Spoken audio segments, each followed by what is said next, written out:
take a look at our banner. Check out a little bit of our whatnot there. Maybe find that now playing games online while we build the rest of this team and pop a map in front of you. Yeah. I've always wanted to do this. Do what?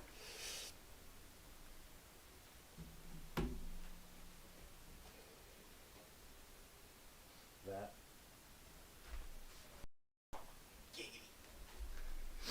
Alright, so we got a 300-point squad starring Andre the Giant, John Cena, Finn Balor, and AJ Styles. And then we have a team built also featuring Roman Reigns. We have to find one piece to round that out. Intervals, we might have to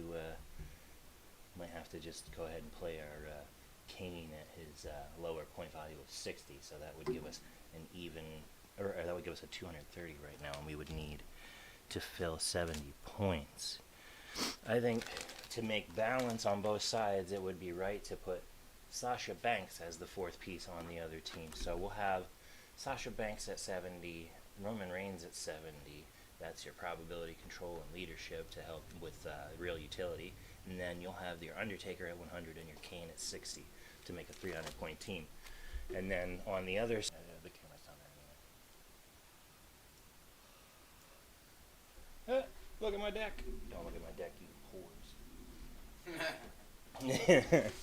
Alright, so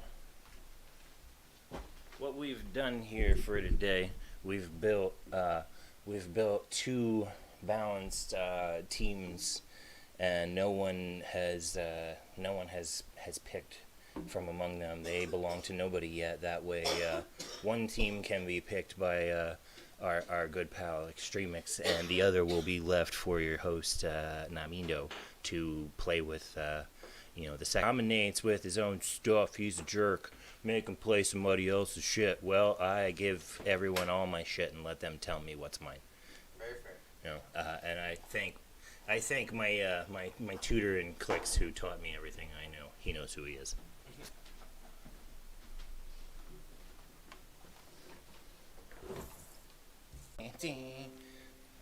So let's review those numbers so we can get them all set to their right lines. Andre the Giant, you never play him for less than full, so he'll be 110 points. John Cena has the leadership and thus will also be played at full value for 80. Click number 1. And then I believe the way to round that out was a full value 70-point Finn Balor at click 1 and a 40-point AJ Styles at click 4. So that's the way varied health works. If you're not familiar, multiple values, point values for characters usually leads to a difference in how much health they have when they start. So then we're gonna grab. I'm gonna go ahead and grab our map and ring.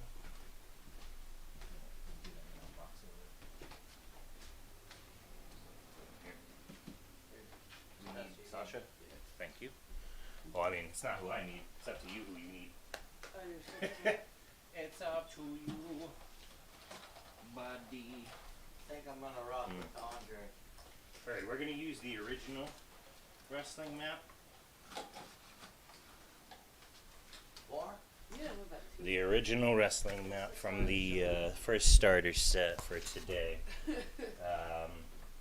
I think we'll probably be in an agreement on which side we want to play it on. So, you want to do the classic open arena?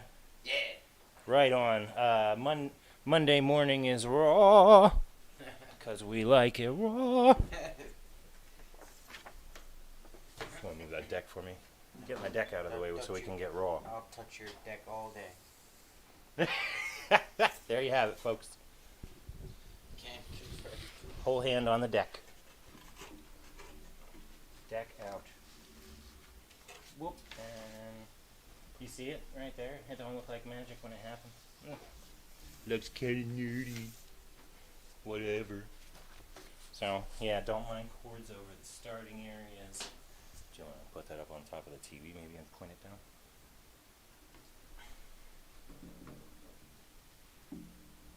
Oh, look at that plug. Oh, yeah. So, fine view of the arena.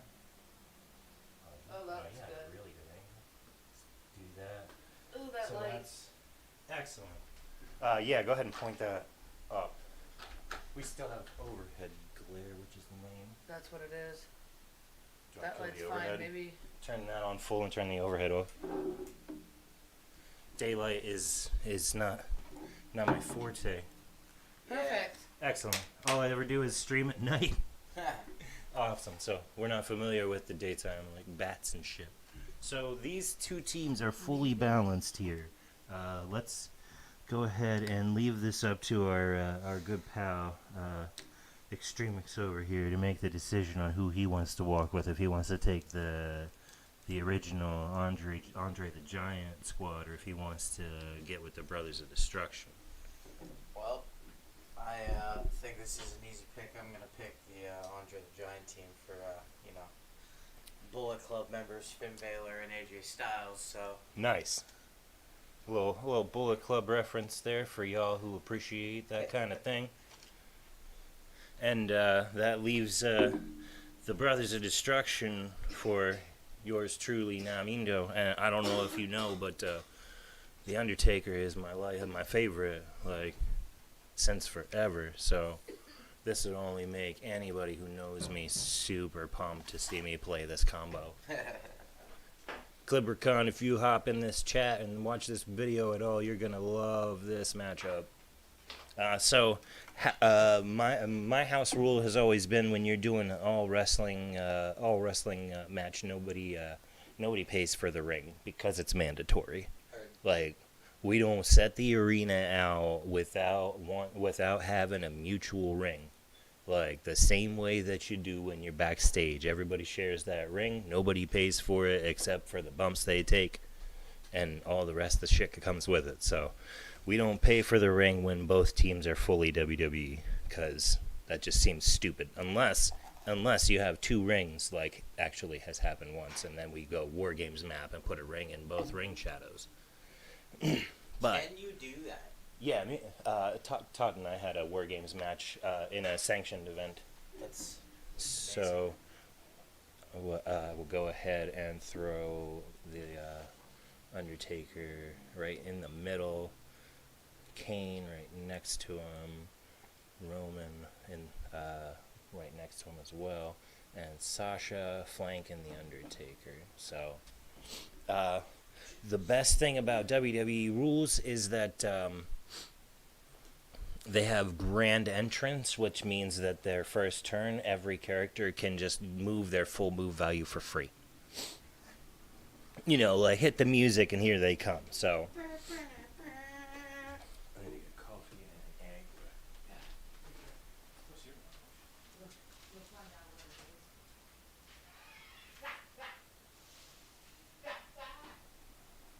When did this start happening? apparently now? Shit, this is not bed.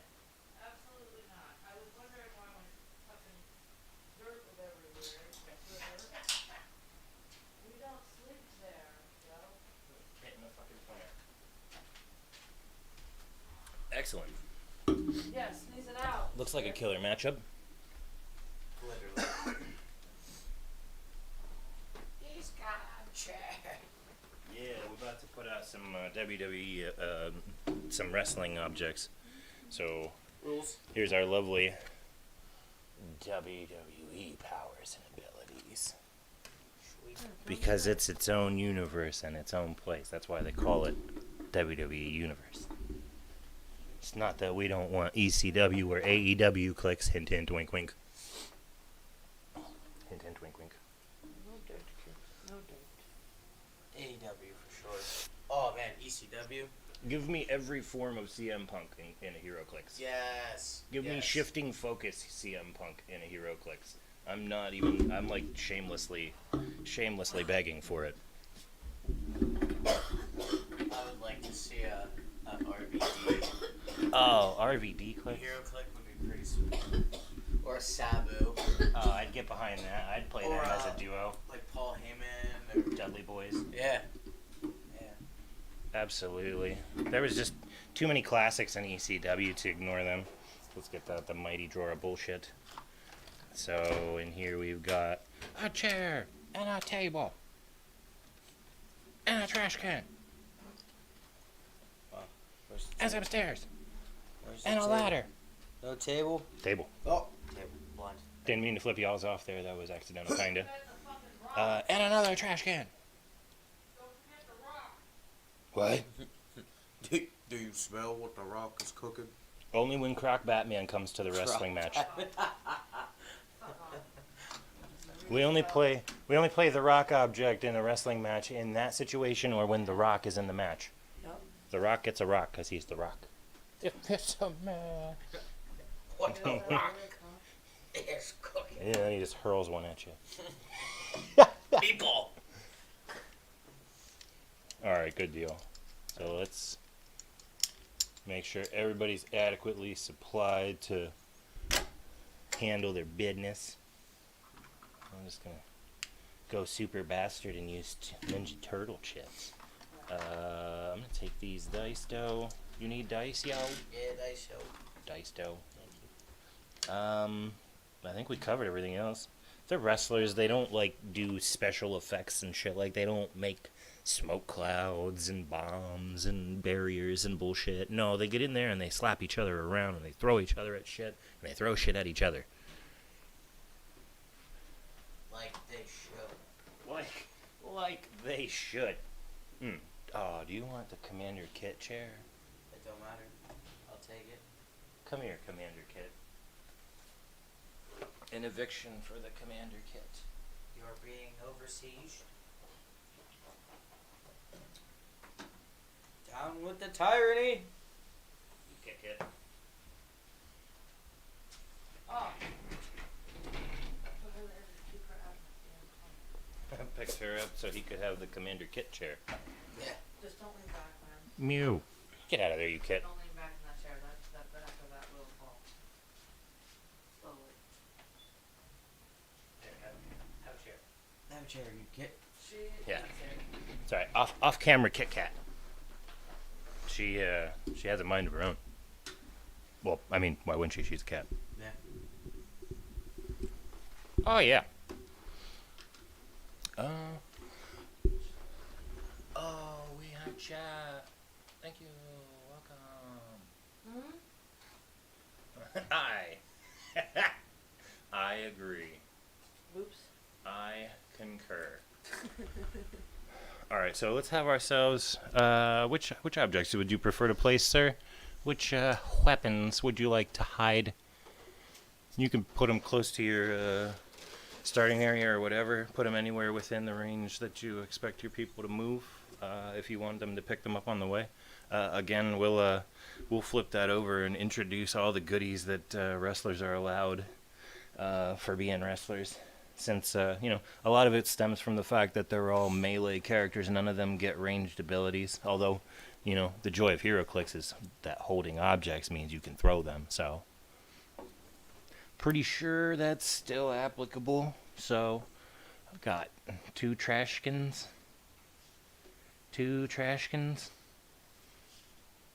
One for Roman, Frigger, and one for Kane. Oh, and that's lovely. So then we'll have ourselves a little old-fashioned dice rolly. We should have rolled them in the ring. That's 2 8s. So let's roll again. Oh, and turtles come up doubles. We get 12 on this side, and that means that Namindo will take first turn. They're loaded. So let's give us a little bit of the joy of WWE. So let's open this book here and check this out. WWE abilities. WWE rules, it helps them when they play with other characters. It says they can't be the target of ranged attacks or outwit if they're on click number 1 or an odd numbered click. And then that would also apply if they'd been shot by somebody. But luckily, no shootings or only weapons for ranged attacks in this. And then once they're used, they're gone. So that won't be a whole lot of that to worry about. Nobody in the WWE realm has pulse waves, so we don't have to worry about being protected from that. But they also have grand entrance, which I mentioned a little bit ago about how they each get a free move at the start of first turn. If they're in their starting area, they get an entrance. So hit their music and let them walk out. And then they all have a team ability because of the WWE symbol on their bases, the fact that they're all associated with wrestling. They have moves called bounce, pin, and then of course the WWE rules that we spoke of, the grand entrance that we spoke of, and no other characters can copy that from them. So in any universe, they are unique. Bounce simply means that they can use hindering terrain like green printed squares and then ropes as like springboard / bounce back options. So like Irish whips can happen in the ring where you can throw somebody off the ropes and back at you, or when you're outside you can bounce them off the wall of the ring or bounce them off of things over here. So like any of these green items, green squares over the tables and stuff, they'd be allowed to bounce people off of with Irish whip type mechanics. Nice. Yeah, and then the pin is, it says for free, you can choose an adjacent character on a blue click number or an odd click number, and if they were hit with the character next to the signature move that turn, you can both roll, and if the attacker's roll is higher, you roll again, and they'll take 1 penetrating damage each time until until the opponent rolls a 6 for a kick out. So that's the pin mechanic. Actually, kick out's pretty cool there. So that whole thing is unique to them as well. It sounds like mumbo jumbo, but it'll make sense when we roll for it on camera. So a lot of that stuff sounds weird, but when you just play it out, it looks a lot more sensible. Yeah. And because of all of that, we don't really need to describe the ring. Everybody's treated the same in the ring when they're all wrestlers.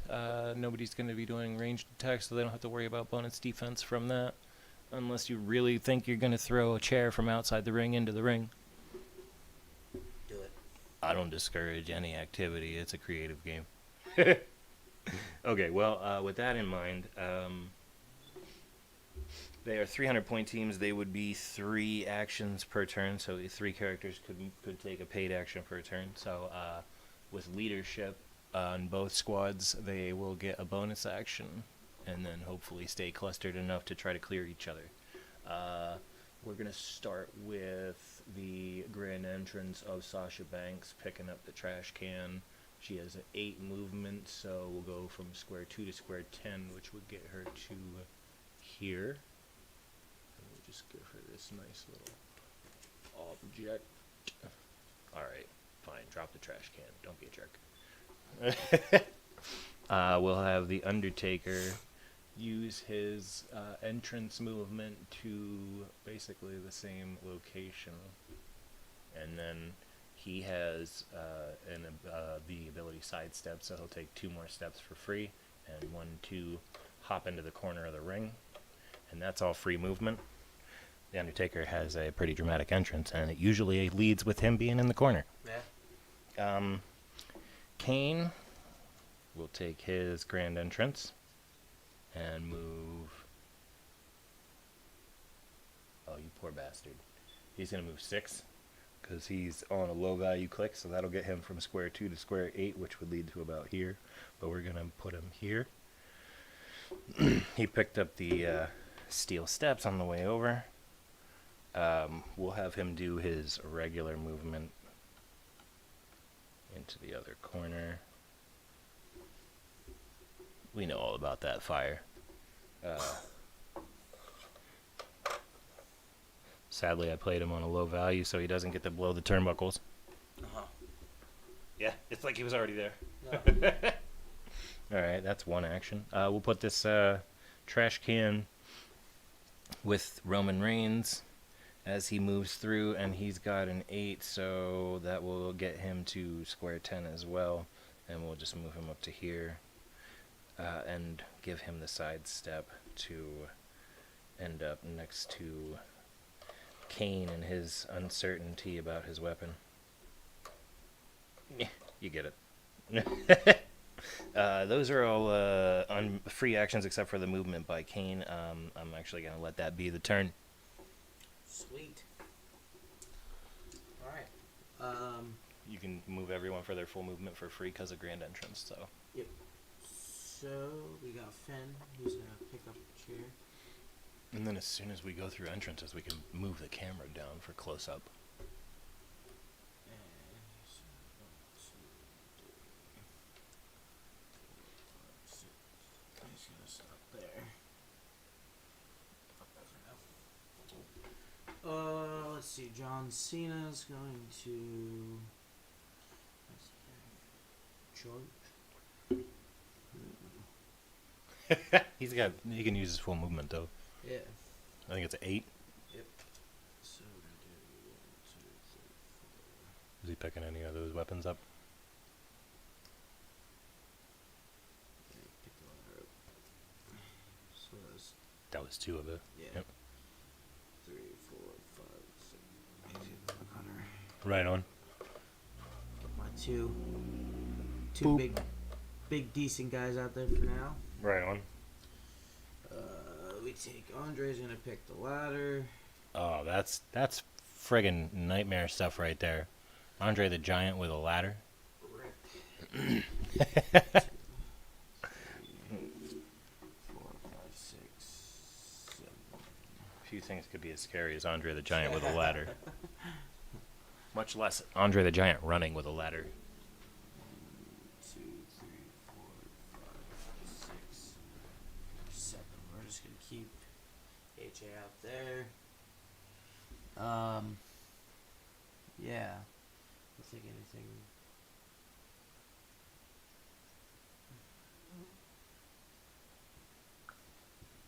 But yeah. Yep, I think that's what I'm gonna do. Oh, movement? Yep. Oh, I forgot that was my Sasha over there on that side of the camera. Alright, we've moved to the close-up ring area. We're going to move the camera down to the close-up ring area. Because right now, John Cena's all, you can't see me.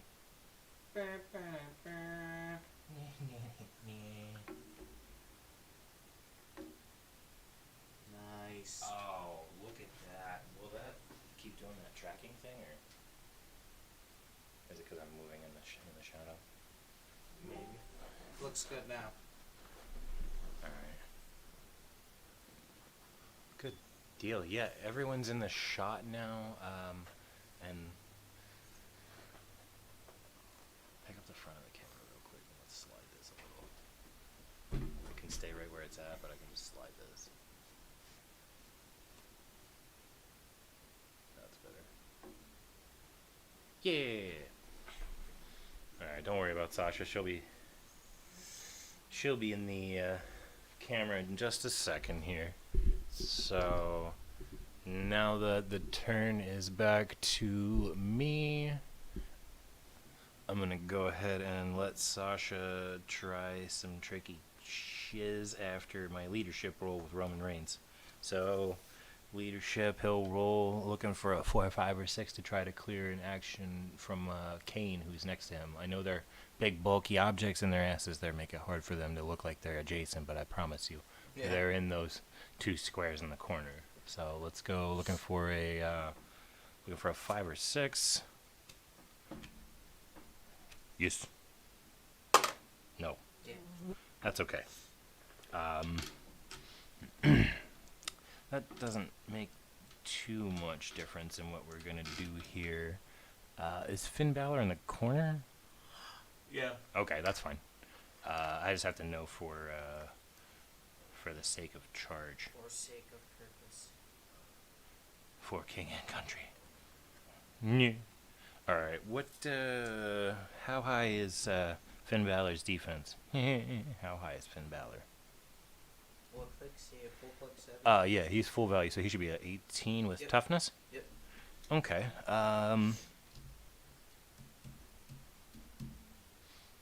Kane. Oh, Kane. Damn you, Kane. Well, does anybody else have slam? Oh, we might have to do some trickery because we want to set up Kane for a choke slam on turn 2. Because choke slams are fun But the problem with it is that Kane can't move or be moved on the turn that he wants to use the choke slam. Now he has some cool shit to help him out, like Giant Reach too, because he has the big guy trait, which also Andre the Giant has and Undertaker has, because they are 7 foot tall, for crying out loud. So yeah, those arms, that height, they can reach people. But yeah, the first thing that we're gonna have to do is try to get tricky with Roman Reigns there. So he'll sidestep, and then I'm not sure what he's got to do next.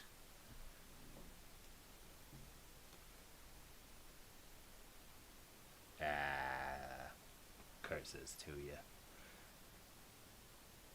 He has no action, so he can't do anything super dirty yet. We can't reach Finn Balor from there, so it would require somebody else finding a way to make him move. Now, I guess we could continue to do side steps and free stuff until we figure out a plan for that. Damn. Could have sidestepped and then tried to slam John Cena, but John Cena is loaded with defensive help. Like his first defensive power is stupid combination that makes him kind of a pain to swing at.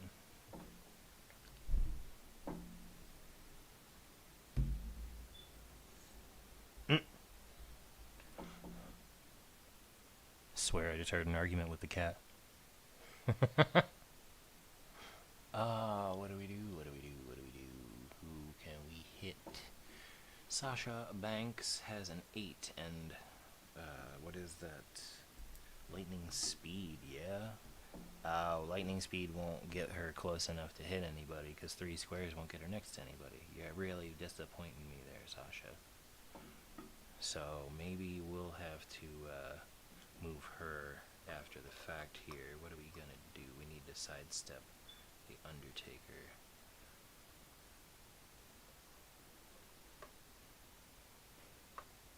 Sidestep the Undertaker to here.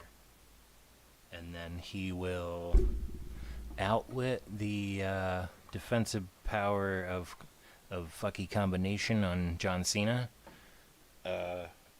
It used to be in a combination power like that, you'd pick one of the powers listed, but if it's grouped as a whole power like that, it gets outwitted as a whole. Oh, so you never give up? Mm-hmm. Okay. So John Cena might give up. Yeah. Because he has been outwitted into giving up. Was he in the corner? Yes. Oh, you dick. Well, at least with Giant Reach, the Undertaker can still try to smack him a little. So take the combat reflexes away so he doesn't get a +2 on defense, and take the toughness away so he doesn't get to reduce damage.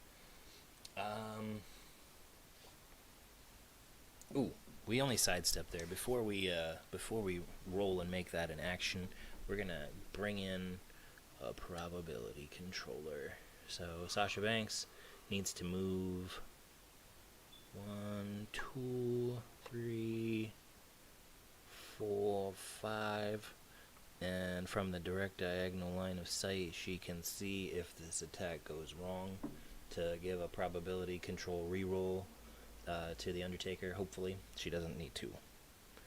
Let's put a little chippy so we know that she did something and she paid the cost to be the boss. Cool. Now she can see what's going on. She's not so far away. Undertaker will now try with his Giant Reach to smack up John Cena in the corner over there. Make a big bitch. Like, you can't get away from me. I'll slap you. Okay. Right. What do we need? That good old Undertaker chop. 11 on a 17. Oh my, we need a 6. That is a 6. You fucker. Had to slide it back into the camera so that number combination was visible there. But yes, that is a 6. to figure out what to do about that motion tracking thing there. Maybe we can turn that off, so that doesn't do that. So he's. It's kind of cool though, because it like shook the screen kind of when he got hit.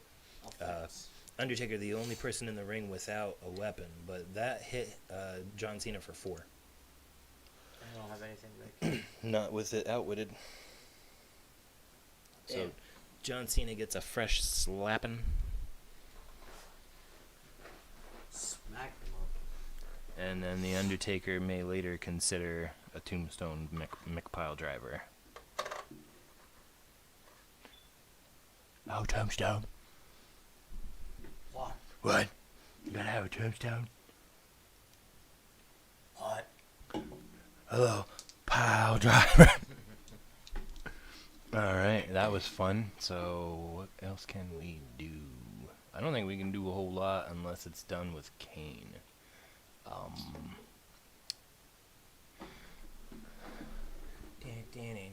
John Cena. It sort of looks like he can't see you. But let's remember the giant reach part of big guys. So, Kane could charge 3 squares, and you may move through friendlies as long as you don't end up on them in HeroClix. So we could go straight that way if we wanted to. I mean, plus he's 7 foot tall. She's like, Yeah. he can just tower over her. With the giant reach, though, we could honestly move him to here, still reach John Cena, and still be in range to potentially get leadership from Roman Reigns next turn. Nice.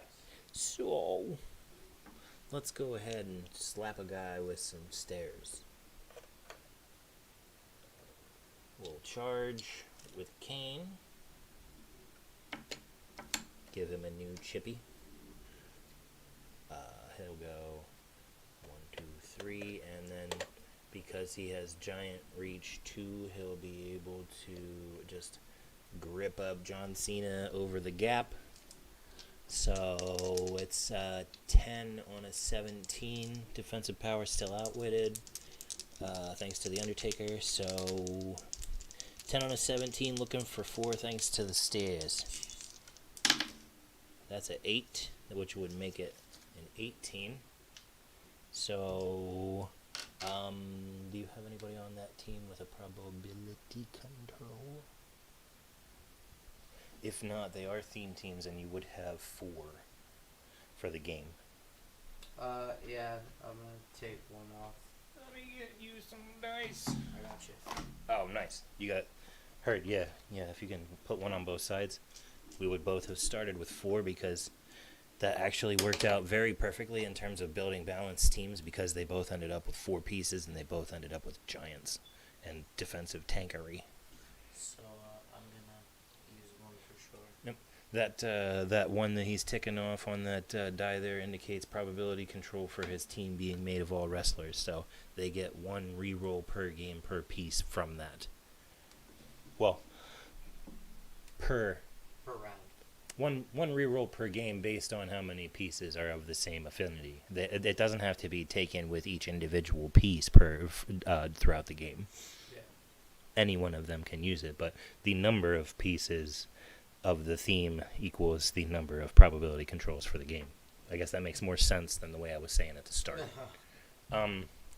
Yeah, but that'll be 4 damage on John Cena. Oh, you're re-rolling? Re-rolling. Still need a 7. 7. Jeez. He's dead. John Cena takes 4. Hold on.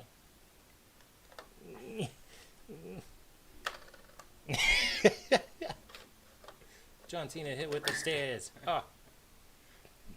Through the table. Does that 4 take him out? Yeah. And the first knockout of the day is John Cena because Kane could see him. Oh, we're just gonna leave him out on the side of the ring there. His table would drop where he stood and be available for pickup at stores near you. Yeah, again, I can't really do anything but maybe move Roman Reigns. And I don't know if I want to yet.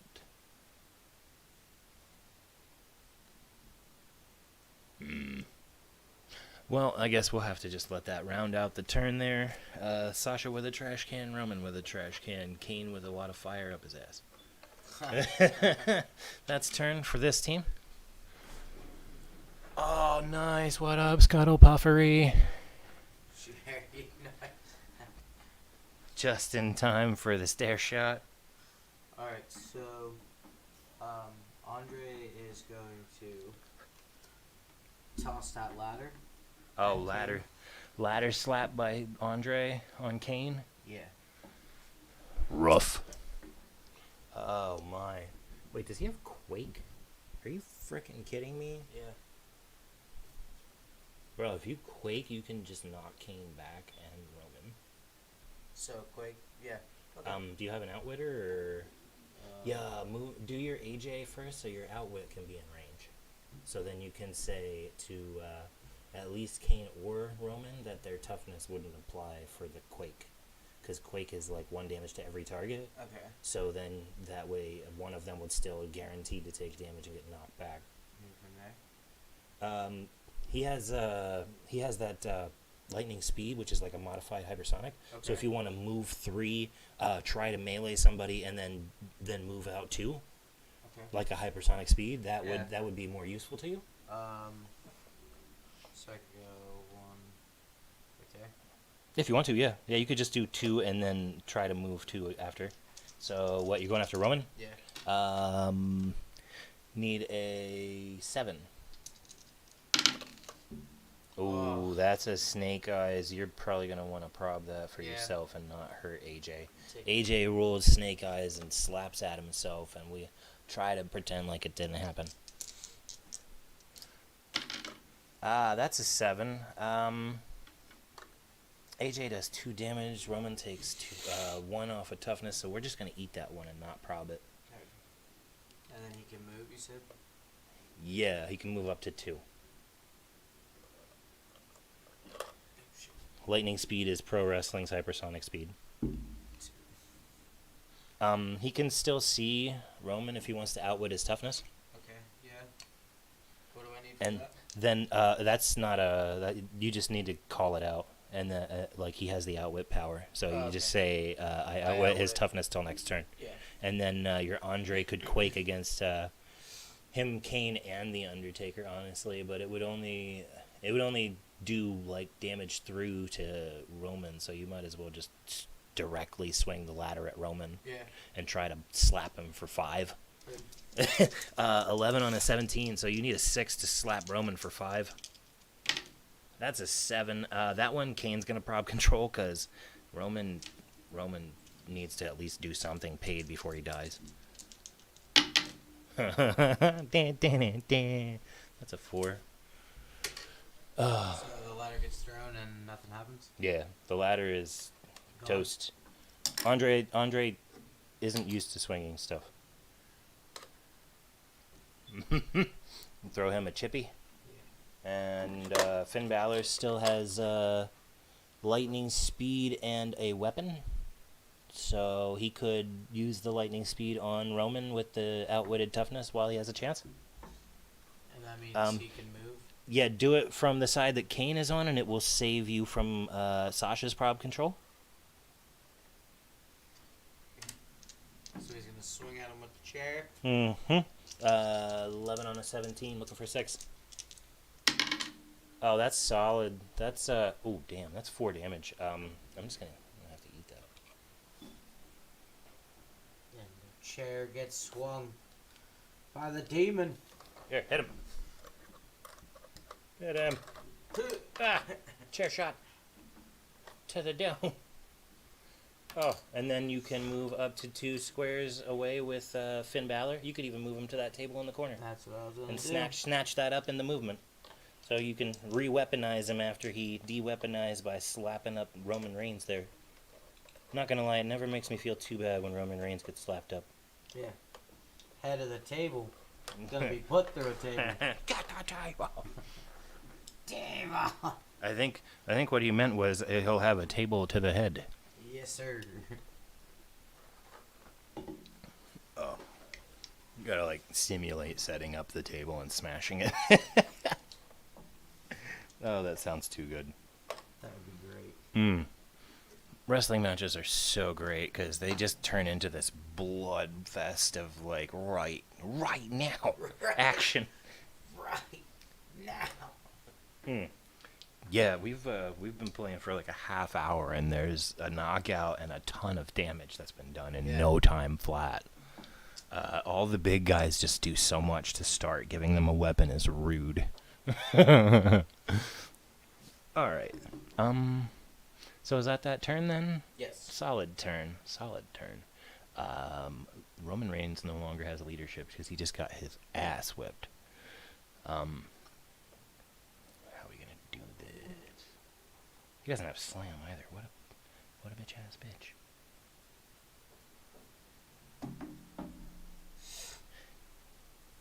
Oh, nice. Alright, so Roman's gonna use the old sidestep, and because of the friendly move through friendlies thing, he's gonna sidestep over Kane. Hilarious.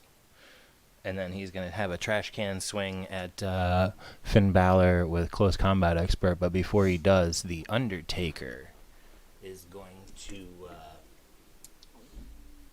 outwit the toughness on Finn Balor, and then Roman Reigns is going to try to close combat expert trash can shot Finn Balor as revenge for that chair shot. Alright, we got +1/+1 from close combat expert, making Roman an 11 on an 18 for a potential 3+1 from the trash can, so he might swing for a straight 4 with this shot. Looking for a 7. He's got a family. That's a 6. We're going to have Kane from right behind him proud control it for him. Try it again. That's a 6. Damn. Because that's a weapon shot, we're going to spend a prob control, a theme team prob control, and take ours down to 3 as well. First time we use one of those. And try to get this damn 7. That's a 5. Are you kidding me? Every possible manner of failure on that damn sad potential roll, so we're gonna have to scrap that trash can and just dust in the wind. Okay. You swung and it blew up. Yep. Before my very eyes. Well, then we have to get creative with the next thing that we do. We can't do anything with Kane because he's doubled down on his chippies. Sasha Banks could do some things, but we don't want her to hurt herself very literally. She does have a trash can and a probability control, but the Undertaker has a higher number on his attack and a sidestep and also giant reach. So with the giant reach, what he's going to do is try his signature move, the Tombstone Pile Driver. So the way this works in HeroClix is if he has one action, which he does, he can make a close attack. And Giant Reach 2 will let him do that over the gap between him and Finn Balor. So he's going to modify his attack and damage +1 for each action token on the target. So that's going to give him a +1 attack and damage thanks to the one chip under Finn Balor there. So it'll be a 12 on an 18, looking for a 5 damage, hopefully. Why am I rolling your fucking dice? That's the problem. I rolled your dice all turn. That's not the problem. Sasha Banks can see him from there, thankfully, and prob control that, because that could have been really terrible for the Undertaker. That's a 4. But that sure is better than Snake Eyes. So, no weapons, no regerts. I think the Undertaker's best option here then is to use his sidestep. 1, 2, and get in between Andre and Kane over there. So there's no judgment zone. Damn. Sasha, then, the last thing you want to do is try moving attacks on Andre the Giant and fail. because he will boot you back and hurt you. And she just will. That would break her in half. Yep, so she's just going to have to try to lightning speed Finn Balor with this trash can. She'll do the 1, 2, 3 around the back of the formation like a running back or a receiver in motion. Bring that trash can. Well, pick it up. 10 on an 18, need an 8, looking for hopefully a 4 damage. That's a 7. She has her own prob control, but she used it on the Undertaker. There goes the trash can. Another one bites the dust. Oh. And then the end of that turn, Kane will clear, and somebody's going to have to deal with the looming threat of Andre the Giant.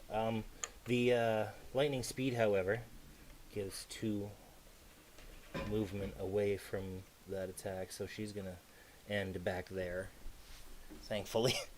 And we're going to hope that Andre doesn't hurt anyone too bad.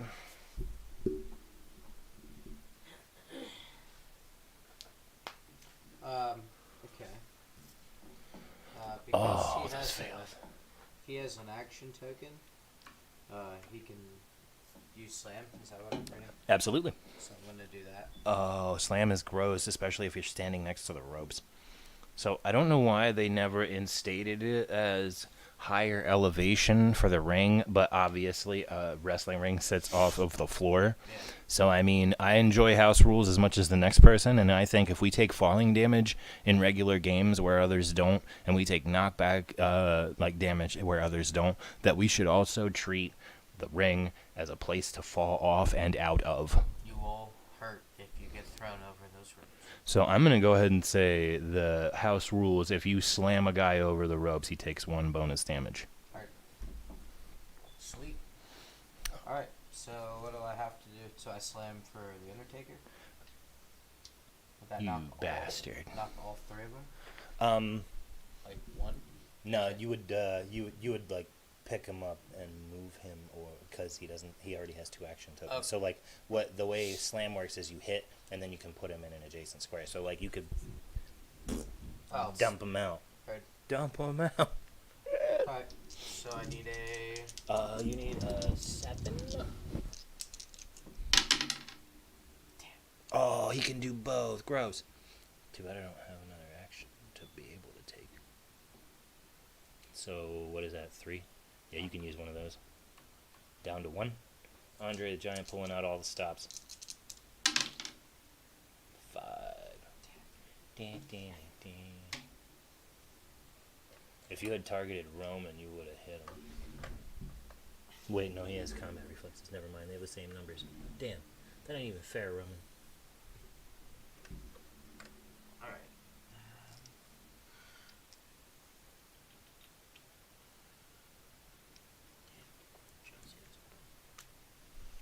So, let's see.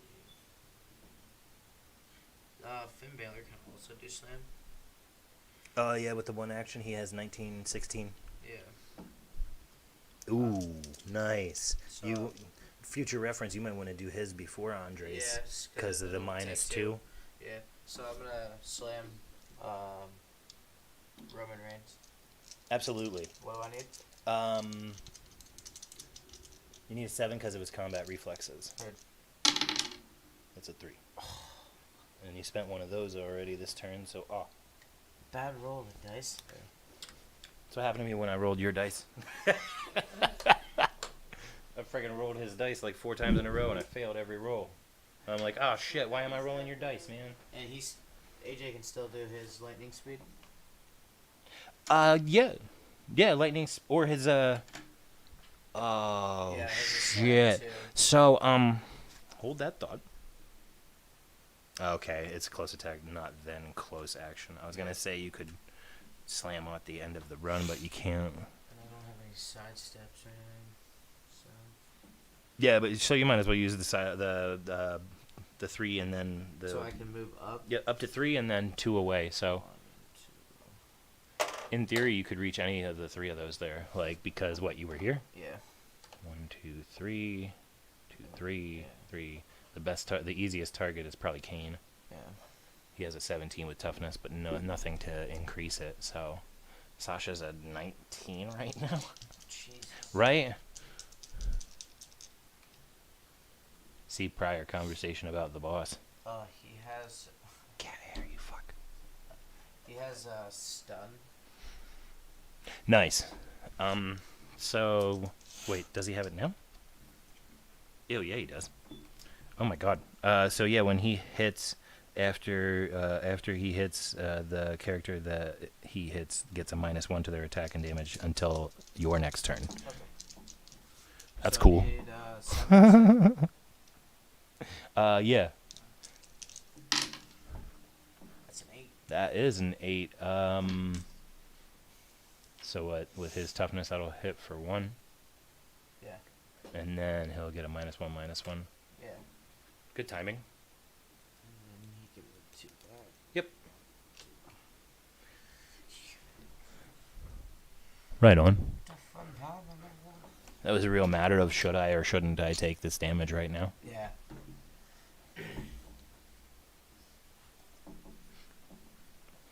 Is that the turn then? Yes. Right on. Quality turn. Made some shit happen. So, Yes, much of it. what are we going to be able to do here? Andre has a bunch of defensive help, doesn't he? Invulnerability, and when he would be targeted by outwit or prop control, roll a d6, 4, 5, or 6. Instead, that character can't do that. Frig. Yeah, you frig off. Well, you know what? The only thing we really want to try to do with an outwit this turn is affect Andre the Giant, because Undertaker cannot see Finn Balor and would have to break away with a sidestep. The only thing I can say there is I'm going to try to sidestep with the Undertaker before he attempts to make any other decisions. So looking for a 4, 5, or 6 for the Undertaker to get away from Andre. That's a Nice. 5.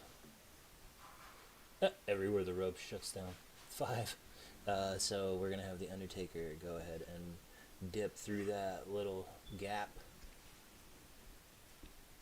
to here, where he feels safe. Oh, thanks, sweet Jesus. And then he's going to go ahead and use his outwit now on Finn Balor's toughness. And Roman's going to try some shit. Because Roman ignores characters for movement, he's just going to use his charge, his signature charge off of Spear to move him to the ropes. So we're going to move him right up the gap here for a couple of yards. Try to get down the field as quick as possible. As quickly as possible. But try to get up on Finn Balor while he's still got a weapon. Yeah, they're sitting on stacks. So be it. Roman's always been a little off balance. Okay, so he's going for with the close combat expert, and the way that works now, he's allowed to use that in this charge. So he's going to be going 11 on a 18, looking for a 7 to potentially hit for 3. And then the rest of it is he can heal 1 if he hits. So that's an 8 with doubles. That's awesome. So I'm gonna spend my last one. yeah, damn it. I have to. I mean, it's not gonna get me anywhere. That's a critical. Oh. Sacrificed a potential doubles knockback for extra damage there. So I'm not gonna prop control that, my good sir. Roman Reigns is gonna hit for 4 and knockback because of the critical. So he's gonna go ahead and knock Finn Balor back 4 out of the ring. 4 out of the ring. Yeah, 4 from here. So he's gonna go through the table. That'd be a whole nother set of house rules if we decided we could break tables with knockback. I mean, I feel like you should be. We're going to put that to a house vote. That's 2 on the table, off the table vote. Yeah. Third vote says that we go through tables in the in-house rules here. So Finn Balor just went through a table for another bonus damage. Why would you have tables in a wrestling match if you can't put a guy through them? Yeah. Damn, that was a highlight move right there. Would he lose the table? No, he still has it. He didn't swing it. He just got very awkwardly slammed and thrown out of the ring through a lot of things. That seems like a whole separate voting system and like gaming, meta gaming under the game of gaming. So that was pretty fucking gross though. Mega spear through the table. I almost feel like he should have to follow when he does knockback on his spear, you know, because it's a spear, you know what I mean? Like he just tackled the guy. What did he tackle and then hurl him off of him at the same time? Like, rah! I'm semi-coordinated. Anyway, that was gross and awesome and gross. Undertaker will have to clear. Kane has no actions, but he has charge and a -1/-1. Man, I don't know what to do with a Kane. What do I do with this Kane? If he charges and he misses, Andre's gonna wreck him. Even though big guys can't be knocked back, Andre could still potentially do him 2 damage if he charges and misses. Because Andre's big boot. Andre has the glorious distinction of using the big boot defensively. Green torpedo. How about it? Wasn't that fantastic, though? Scuttlepuff, we don't talk about that. Oh, that sounds awful. You know what you did. That almost sounds herbal. Yeah. He knows what he did. You knew what this was. That Andre is just full of defensive trickery, so I really don't know what to do. I had a -1/-1 from the stun of AJ. Yeah. At least it wasn't a Styles Clash, because that would have totally wrecked him. That would have been a -2 attack, -1 damage as well, so he would have ended up -3, -2, and just been complete waste. Yep. I really don't think with that minus, though, that I want to go trying to roll a 10 on friggin' Andre, so what do I do? I don't think I can really do anything without moving. Oh, yeah, we can. AJ, you vulnerable fool. You vulnerable fool. Okay, first things first. Kane's gonna have to do some work. Alright, so Kane, do some work. Kane's gonna charge.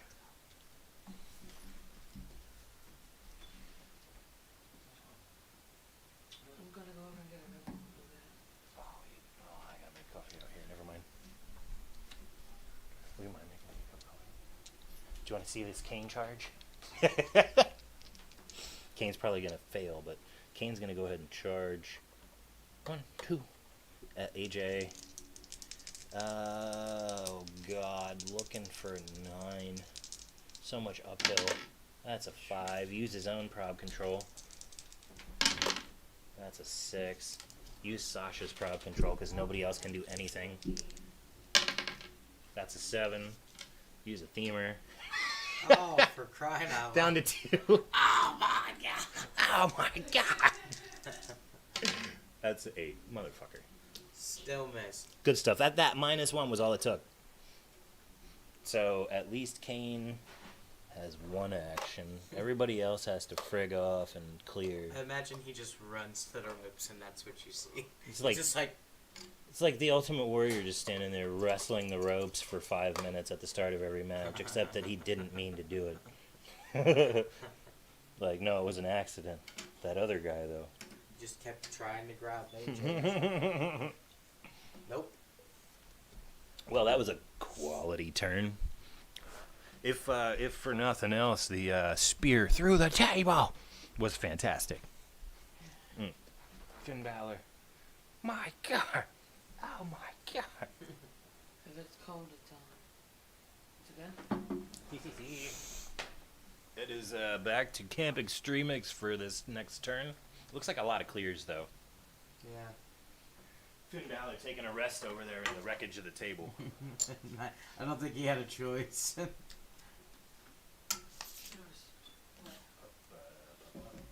Papa. Papa. We don't have pen left. Papa. So it is your turn. Mm. Take a turn over here. I'll fire the dabs before I go. Heard. Puff puff. Puff puff. Do you want me to dab or Oh, not? both. Wait till I get back. Both. Alright. All right, so back to the Brothers of Destruction. He's got kids.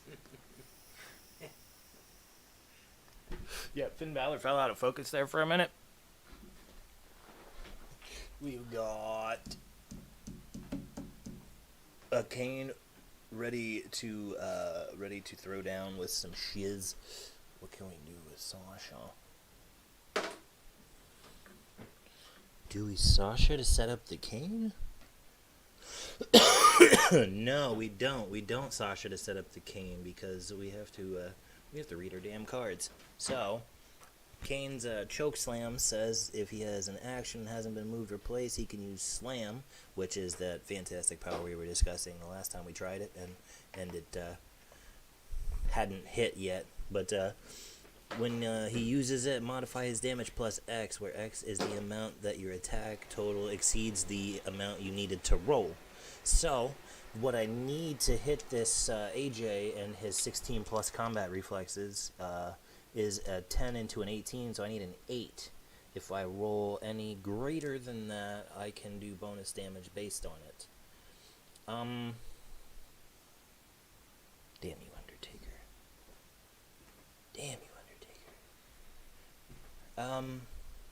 I think before we roll that, we have to do a little strategic maneuvering. So let's have our Undertaker sidestep to here, say hello to everybody in the middle of the ring, and then calmly frig off and walk to the ropes over here in the corner so he can see down to little AJ Styles. It cost us a movement, but there wasn't a whole lot else he was going to do except share that out with. Actually, he can do that from here with the same amount of movement and still potentially next turn use his submission hold, which is like poison from the regular HeroClix universe. But he'll use his outwit on the combat reflexes of AJ Styles to try to make it a 6 for Kane to roll instead. So Kane looking for a 6 to try to choke slam AJ back into the ring. Sure. That's a 5, but Kane has his own probability control. That's a 5, but Sasha has a probability control. That's a 7. That hits. So that'll do +1 damage, meaning it'll do 4, and he'll get slammed back into the ring. Yeah. Yeah.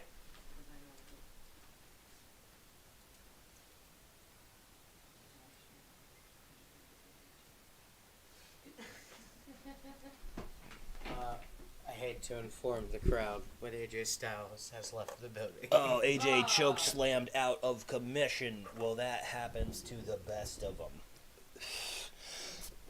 Kane's choke slam has always been devastating. Match ending more often than not. All that is history. Repeat. Damn you, Kane.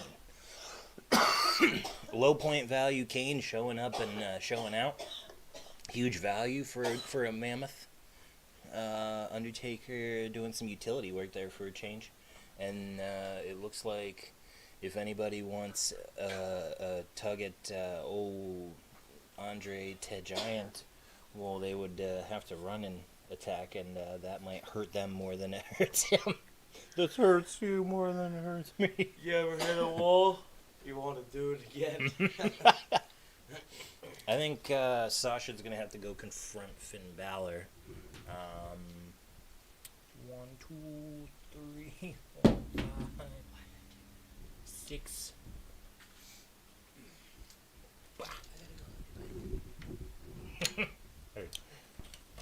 And then we have a clear for Roman Reigns. Until I get back. Oh, cool.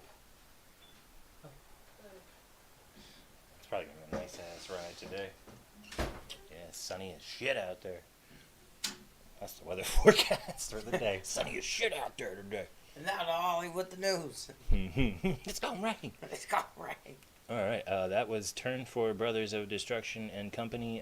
Back to Andre and the Demon. Okay. So. What is he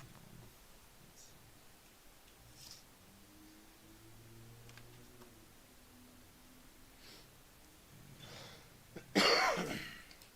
So he's flying leap, but that's not. Oh, Flying Leap is dope. Where is he? Right there. I'm gonna put these guys in the crowd now. John Cena and AJ are in the crowd now. Was AJ the value piece? The low value piece? Yeah, Right on. you know the 4-piece. Yeah, the 4-piece McNugget. He's got toughness too. Oh, nice. Stun. Flying Leap, ignore green and characters for movement, move up to 3 squares, then make a close attack with a +1 attack. And if you do it from the corner or from the from here, any of the in or out corner positions, it's considered adjacent to both sets of ropes, and that means you would get a +1 to damage as well when you do it that way. But he could Flying Leap to the other side, since he can ignore characters when he does it, and literally jump from the wreckage of the tables into that outer corner position to ready himself to do it for the +1/+1 the next time he tries. So move him here. I wish.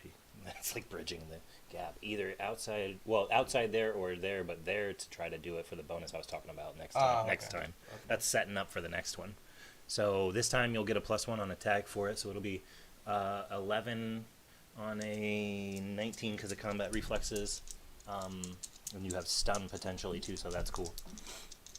Yeah, looking for an 8. That's a 6. Can't do anything about that. She ain't the lady to mess with. That's definitely. Sorry. Yeah, you don't want to roll mine.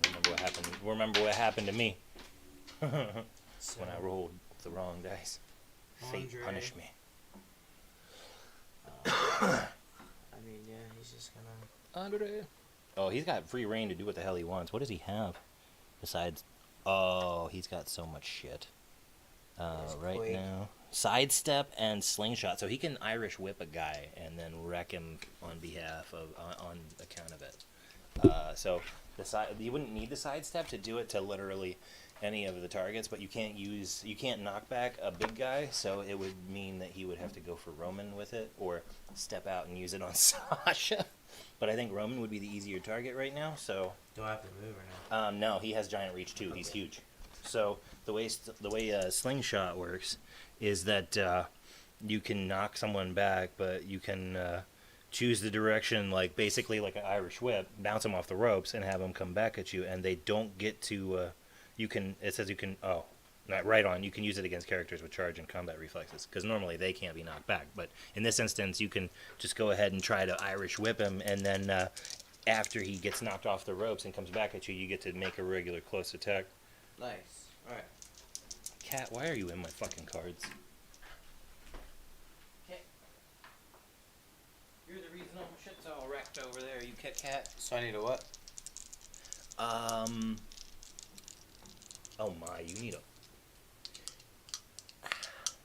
6?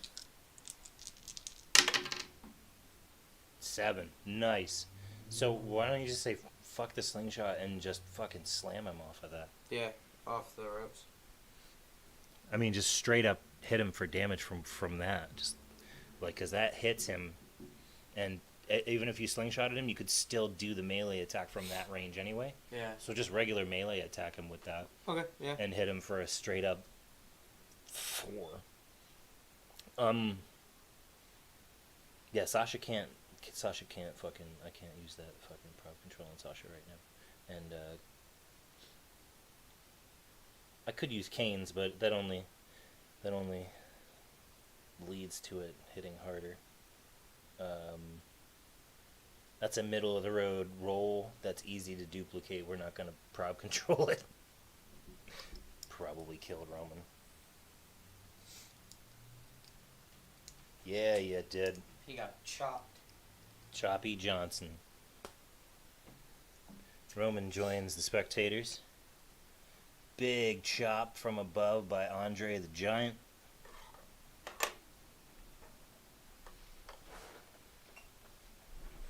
That's it. Stay out of my cards, Kit Kat. Pulling a cat out of your magic cards. Everybody's favorite thing. If it's a box, it's her bed, I swear. Oh, this turn's not fun for me. A doubled down Kane with no leadership available. A Sasha. Well, at least Sasha could maybe use the lightning speed. Oh, or Sasha could use bank statement, her signature. So I guess there's some hope for this turn. Undertaker's got to do some shit too. So let's start with an Undertaker. We're going to have him sidestep right up on Andre. Make this thing happen. So Andre's going to get to test his 8th wonder of the world. It brings him invulnerability, but because of the following provision, I can't simply outwit it without a dice roll. When he would be targeted by outwit or opposing probability controls, he rolls 1, and if he gets 4, 5, or 6, the character just can't use that power until next turn. So before I try to outwit you, roll a d6 for me, sir. They're over here. Oh, okay. So we're gonna outwit that defensive power, 8th wonder of the world, getting rid of his invulnerability so that we can at least hopefully hit him for real damage. Sure. Undertaker has 1 action, which means he can try the Tombstone Pile Driver. He can modify attack and damage +1 for the action on Andre, and he doesn't have immobile, so we can't do that. We can't add another 1 to the attack, but still, a +1/+1's nice. So it was like a free close combat expert. Yeah, looking for a Tombstone Pile Driver on the biggest man ever, biggest tombstone ever. Big Show resents that. Maybe the next time wrestlers are on camera for us, we'll have Big Show in the match. Yeah, I always hesitate because his ability at the end is when he dies, he switches teams with half his health. The last thing you want to do is throw your Big Show out there, get him killed, and then face him yourself. No. No. All right. If anybody doesn't get that reference, that's when he betrayed Raw and went to SmackDown. Ah. Right on. You shit, Kit. What the fuck is she doing now? My cat has been in plants today taking a nap. She's been in a box of magic cards taking a nap. Like, she would have been on the table earlier if I didn't tell her, push her, like, move her back from it. Like, nope, you don't. You're a cat, for crying fuck. She hasn't minded her own. We'll wait for... wait to have my witness for this roll here as the Undertaker goes for the Tombstone. 12 into a 19, looking for a 7. It's a 6. Kane will prob control that. Andre can roll. Well, actually, no, it's not him that's being prob controlled. It's Undertaker's attack, so that saves me from that. Oh, actually, we outwitted that because he failed the outwit roll, so he can't do that to me this turn. Yeah. Good deal. Anyway, prob control, try again. Oh, theme team says please don't take Snake Eyes on a Tombstone. Deuces. Breaks it. 4. I guess we'll live with the 4. Always failing the Tombstones. What the F? It is Andre, but I mean, come on. Kane, get up. There is work to do. There's so much to do, Kane. Lazy. All right, so now bank statement by Sasha, now that the in-ring fireworks have sputtered. If Sasha has one action, make a close attack. If she hits after resolutions, you may place the hit character in a different square adjacent to her, and if you do, deal them 1 damage, and they gain immobile until your next turn, which is exactly what it sounds like. They cannot move or be moved. So she has one action. We're going to go for the bank statement on Finn Balor there. He has toughness, that's cool. But we're going to do 10 into a 17, looking for a 7 for the bank statement. 5, she has her own probability control. 7, there it is. So, Kit, get out of my fucking cards. Kit, you can't sleep in my car. What is your new obsession? Jeez. No cards. You're a good kid, you kid. Fucking frig. Yeah, you As soon as I put you down, you're gonna go after my cards. Like, I can climb this. It has stuff on it that I can sleep on. Right? The demon eats it. Yeah, so he takes 3. And then we are gonna slam him back into the table wreckage. Oh, bank statement hits hard before it even progresses. So another knockout, and it becomes who can deal with Andre time. Because the answer so far has been nobody. And the last thing we're going to want to do with Sasha is the lightning speed, the AKA moving attack against Andre. Because if she fails, she's eating that big boot. And that hurts if you can't reduce damage. Badly. So, one more chippy for her. She'll at least be able to try to pick up that table then. So, that'll be fun. What the fuck, Kit? Get on down, you Kit Kit. She's a fighter. Oh, you don't...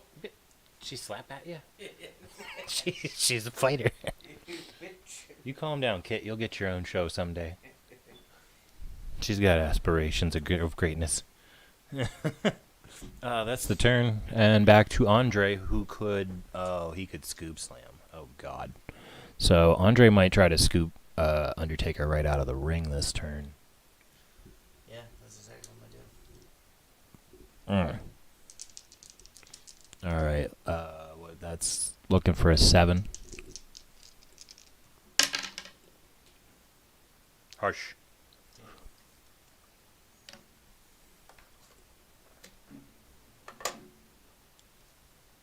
He missed. He reversed it. Yeah, there's been a lot of one-off. Oh yeah, Kit's all about it. She wants to play with. I have hero clicks and mage knight pieces in a like battlefield setup on off camera to the side there. And as soon as I pulled her out of the magic card, she hopped up there to play with those damn things. Yeah. Them versus her. She has like 15 options for a bed, and she's like, "How about if I lay on your cards and shit?" What are you playing with now, Kit? Is it a stick? It's a fucking stick. It's a stick. Kit always wants to play. Alright, so Andre whiffed. I have one option this turn. And I'm not going to charge because of Giant Reach, because if I charged, Andre would just kick me in the face. So,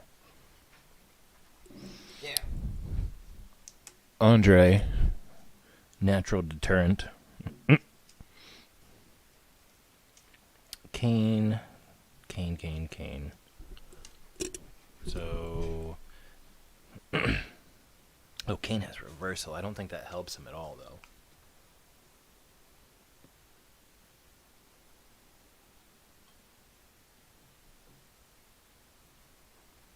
Okay, so, yeah, reversal does nothing for him because he wasn't part of Andre's problem last time. Undertaker's going to try to outwit. Let's see if Andre can roll away from it. That's a 6, so Undertaker can't outwit this turn.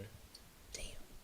That means that Andre's invulnerability will save him from the submission hold, because submission hold is not penetrating damage or unavoidable, so he can just invulnerability that away because it's only one. That really changes a lot. Kane, I guess, is going to try it with the giant reach to get a bit of the action with Andre here. Needs a 9 to hit for a whole 1. That's a 10. And invulnerability will reduce it from 3 to 1. So Andre finally takes a poke. That's crazy. And now Kane's proud of himself. Undertaker is going to have to clear. Andre's going to be angry. Sasha has to clear. That's turn for the team destruction. I am also going to just clear. Right on.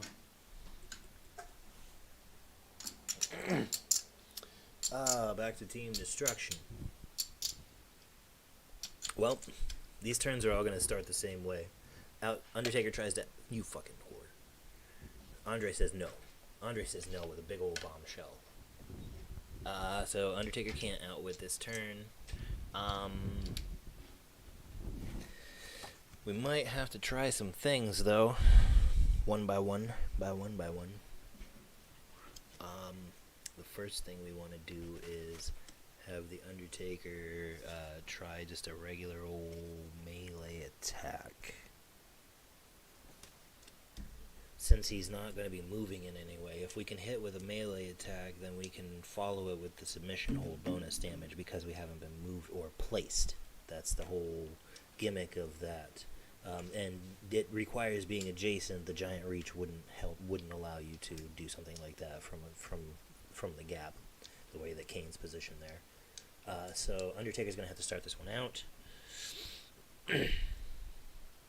Ooh, you know what? Actually, Kane's going to have to start this one out.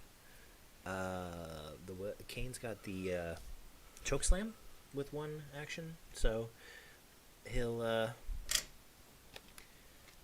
look for an 8.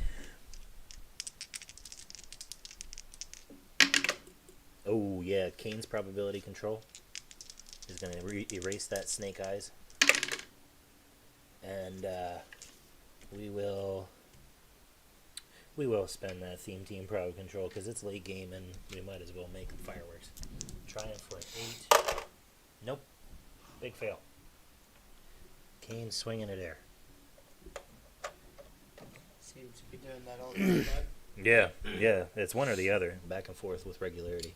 So now it's up to the Undertaker to just try to straight up hit him, looking for a 7.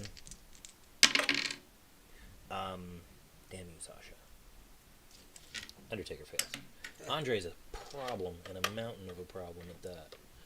Sasha, we really don't want her to get big booted, especially since that'll remove the chance for her to bank statement next turn. Andre does not have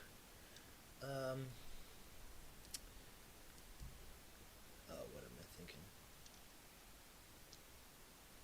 Oh, he doesn't have Quake anymore, so if we get next to him, he won't be able to hit both adjacent characters. She's just going to pick up this table, and 1, 2, 3 to there. Walk around the mountain of Andre. Now, he'll probably just slap the ever-loving crap out of Sasha since she has no reducers. Yeah, but we live with that. So that is the turn for this team. A couple of fails and a wise decision. Back to Andre, who has options and stun. Yeah. Like, once he loses Quake, he's like, well, I have stun now, so if I hit you, it really hurts. And I think I'm gonna smack Undertaker. Oh, right on that. Yeah, that's an easier roll. Looking for a 7. That's a 9. I'm going to have Sasha prob it unless you outwit the prob with his dirtiness. Try a roll a d6 like you did for the... okay. so she can't use it. How about Kane? Roll for Kane too. Yeah. Fuck off. All right then. So Andre just says no to everything, and what he can roll then for that attack. What do I need? 7. That's a double deuce. Yeah, that's a 10 with knock. Oh, so that'll have knockback. But luckily the Undertaker's a big guy, so he won't take a knockback. Invulnerability will reduce the 4 to a 2.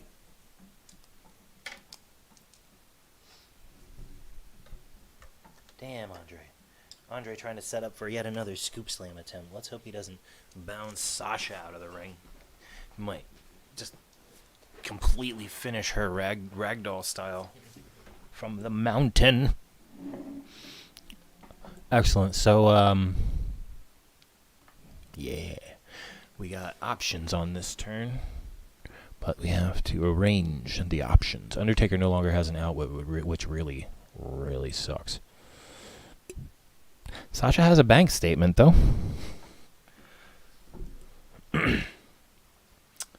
Sasha is going to try to do some things to Andre. What the fuck, Kit? I gotta taste a Kit here in a minute.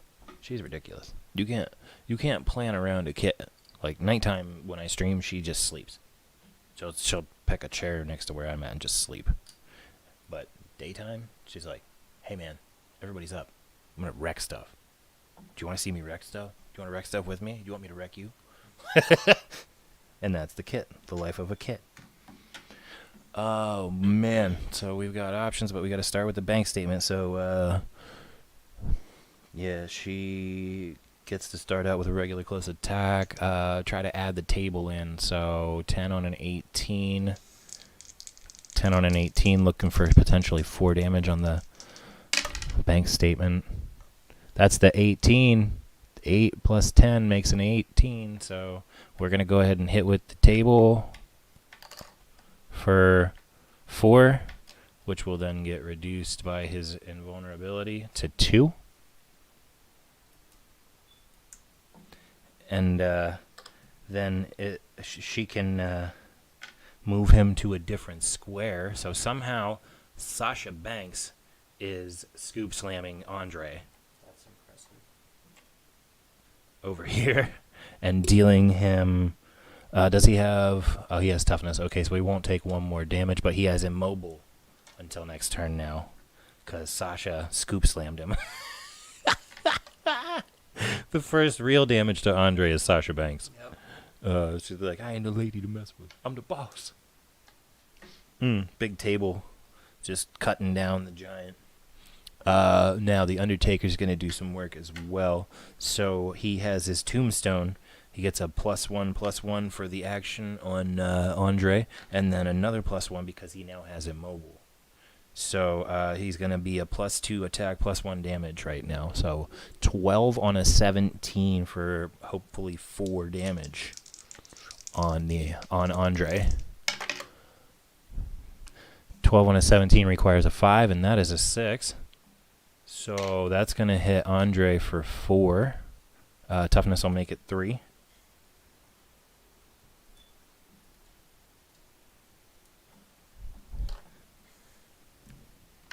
And Kane has to clear.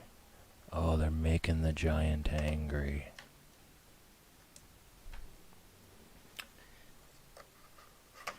Kane angrily kicks his actions out of the ring. And that's turn for the brothers and Sasha. Alright. Well, you're gonna scoop slam Undertaker. No. Any of the above. Go with Sasha Banks. Oh, and you have combat reflexes too, so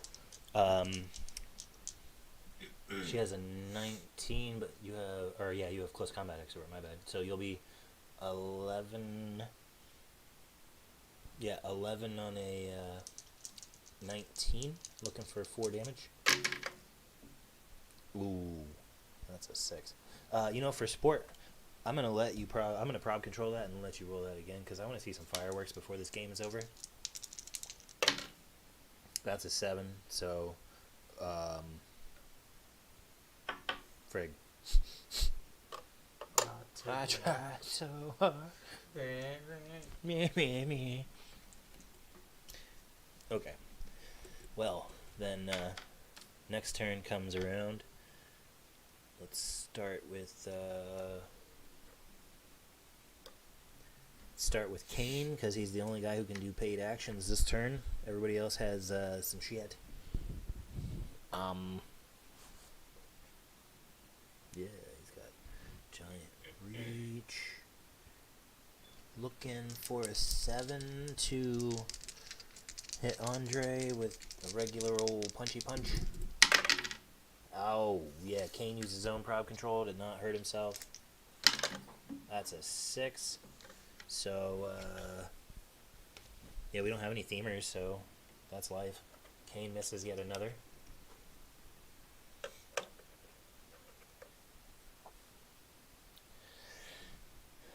And because of that, we don't use the submission hold because Andre would reduce it. Bow, bow, bow. Little string music there.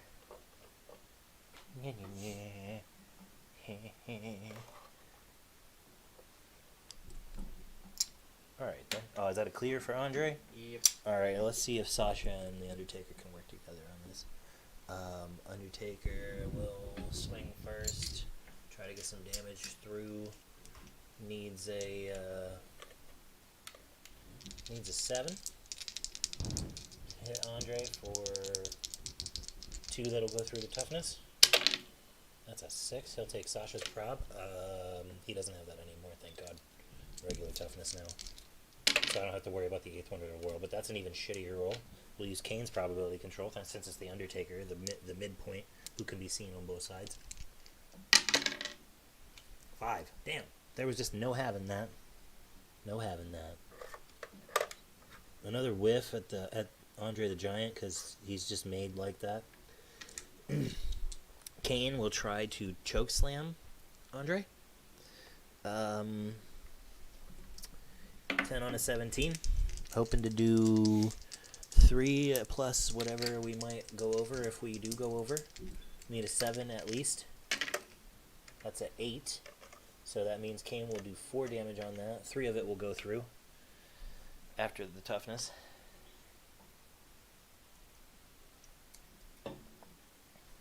Andre still kicking. Andre's defense went up. Incredible. Still has toughness, so the Undertaker can't submission hold him because it won't do any damage. Sasha, we'll just try to hit him straight up. She needs an 8. That's a 10. Sasha will hit him for 3. That'll do 2 after toughness. I think that's the final straw. Sasha Banks takes down Andre the Giant. Incredible. Sasha Banks did most of the damage on him, too. Yeah. So at the end of it, Sasha cuts down Andre. Whoa. Handshakes. That shit was crazy. We're probably going to take a minute and clear some of this stuff and then come back for Commander here. So, I hope that was explosive. Yeah, she kind of did really just whittle him down herself. Like, very little damage was done to Andre by anybody else. Like, I think Undertaker got a little slap at him, and Kane chokeslammed him twice. Yeah. Or Kane failed a chokeslam and then finally got a late game chokeslam on him, and Sasha just a wrecking machine. Something about that, like those utility pieces that you think are just there for support come in and do work. And that's the best part of the game. You can have a whole strategic thing set up in your mind when you start, and it can go to shit and you can still win. Yep.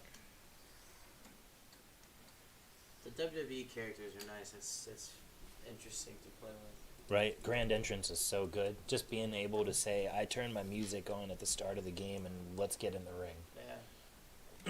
That's my favorite feature of WWE rules. Like, you turn on the music and come down the ramp and get in the ring and get shit started. Too bad shit's copyrighted. How about it? Easily played their songs till we started battle. How about it?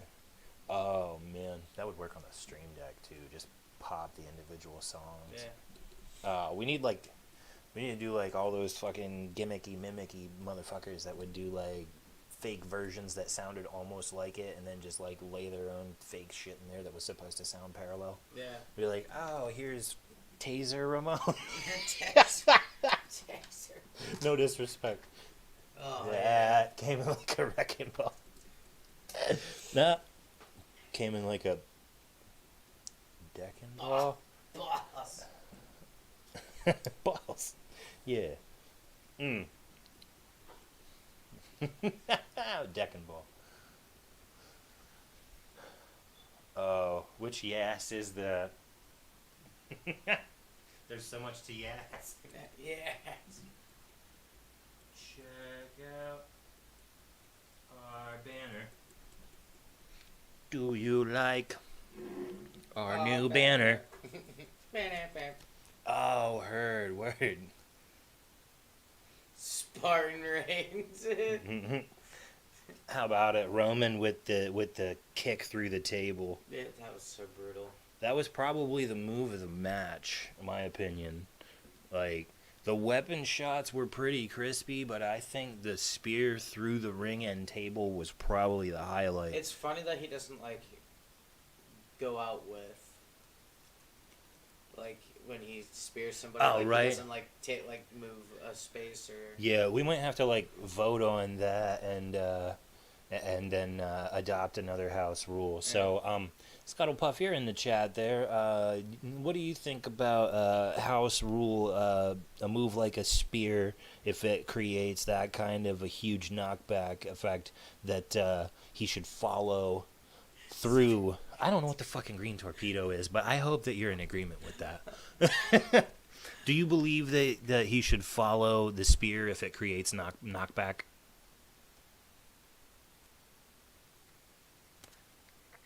I mean, honestly, I think you should. If that person's being knocked back, you should also move a space forward. Right, or just, I mean, follow them through it. Yeah. The fuck you mean stop cold turkey? That's not addictive.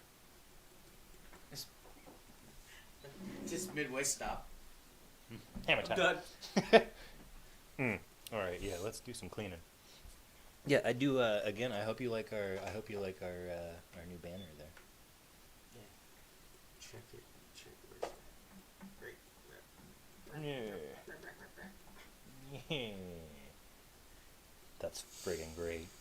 Yeah, that's, agreed, yeah. Well, I mean, it's a spear, you know what I'm saying? Like, when Edge spears a guy through a table, wherever the table is, Edge carries the guy through the spear. But, I mean, let's just, one word. Rhino. Gore. Do you think Rhino would stop mid-gore Never. and not move? Like, oh man, that was a good gore tap. Gore slap. I think if you get speared, You get speared. and You get tackled. that person moves back one, you can move to any box. Adjacent to them? Yeah. Hell yeah. Why not? You know what I mean? It seems like an adopted house rule today. Spears are full motion. Follow the train, McLean. I think Scuttlepuff needs a gore.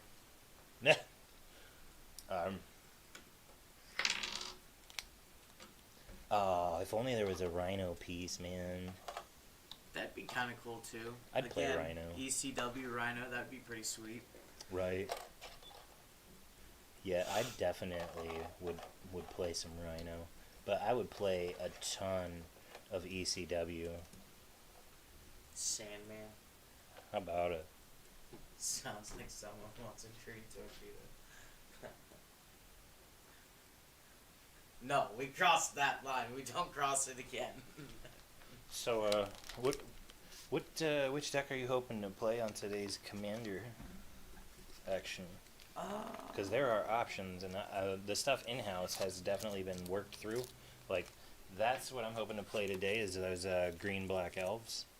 I was thinking Black Blue Zombies. Are you gonna play the box, the Yes. Midnight Hunt?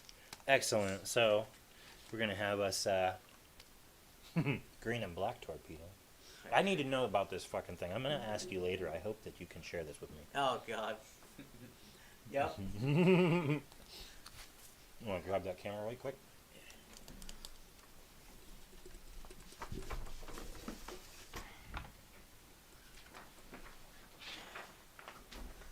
You know, Scuttlepuff doing Scuttlepuff things, catching people when they're not looking. Is it? I don't know.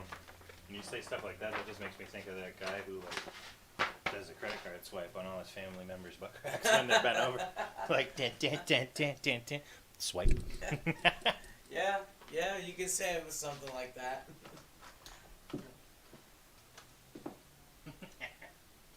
That's funny as hell. Funny as hell. Good game. That was fun.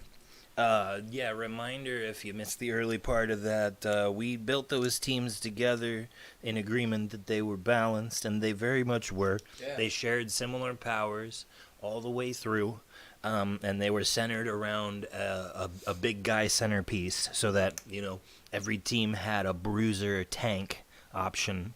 But that's the unofficial Todd challenge. Build me 2 teams and pick one. You know, for anyone who's ever under the impression that the strength of the piece, the library is everything. Yeah, we went from starter sets where you make your own choices to let's make these choices together and then you pick. Yeah, so everybody gets the Absolute balance. fairness. Yeah. Equality.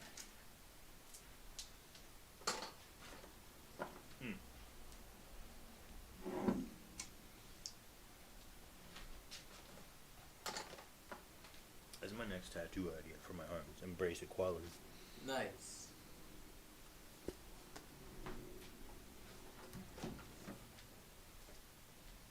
Excellent. So hopefully I can keep that shit kid out of my card, little bitch. Whoa, shit, kid.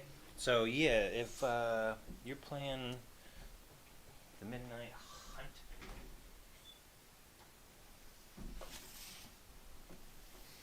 need some McMats. McMattinson. Yeah. It's technically the green missile. I could, well, you know, whatever. If anybody is ever curious as to why I'm attached to the name Positively Engaged, it stems from using things like this to get past the difficulties like addiction, like alcoholism and stuff like that. So for me, the whole thing lies in the definition of like the name itself, like being positively engaged keeps a person like myself from being negatively engaged in things that are nothing but detrimental. Yeah. So positively engaged refers to an entire mindset of just, you know, finding ways to occupy my time that I can find fun and that maybe others can actually find fun, or at the very least not be disturbed by. You know, I guess mutual acceptability, public acceptability kind of thing. Not that I need people's permission to be myself, but you kind of want your family members from the young to old to be able to look at you the same way. Yeah.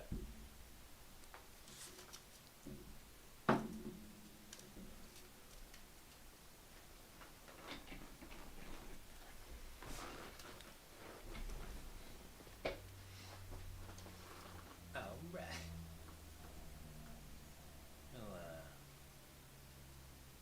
I'll pop that back down there. We can adjust that camera if we want to.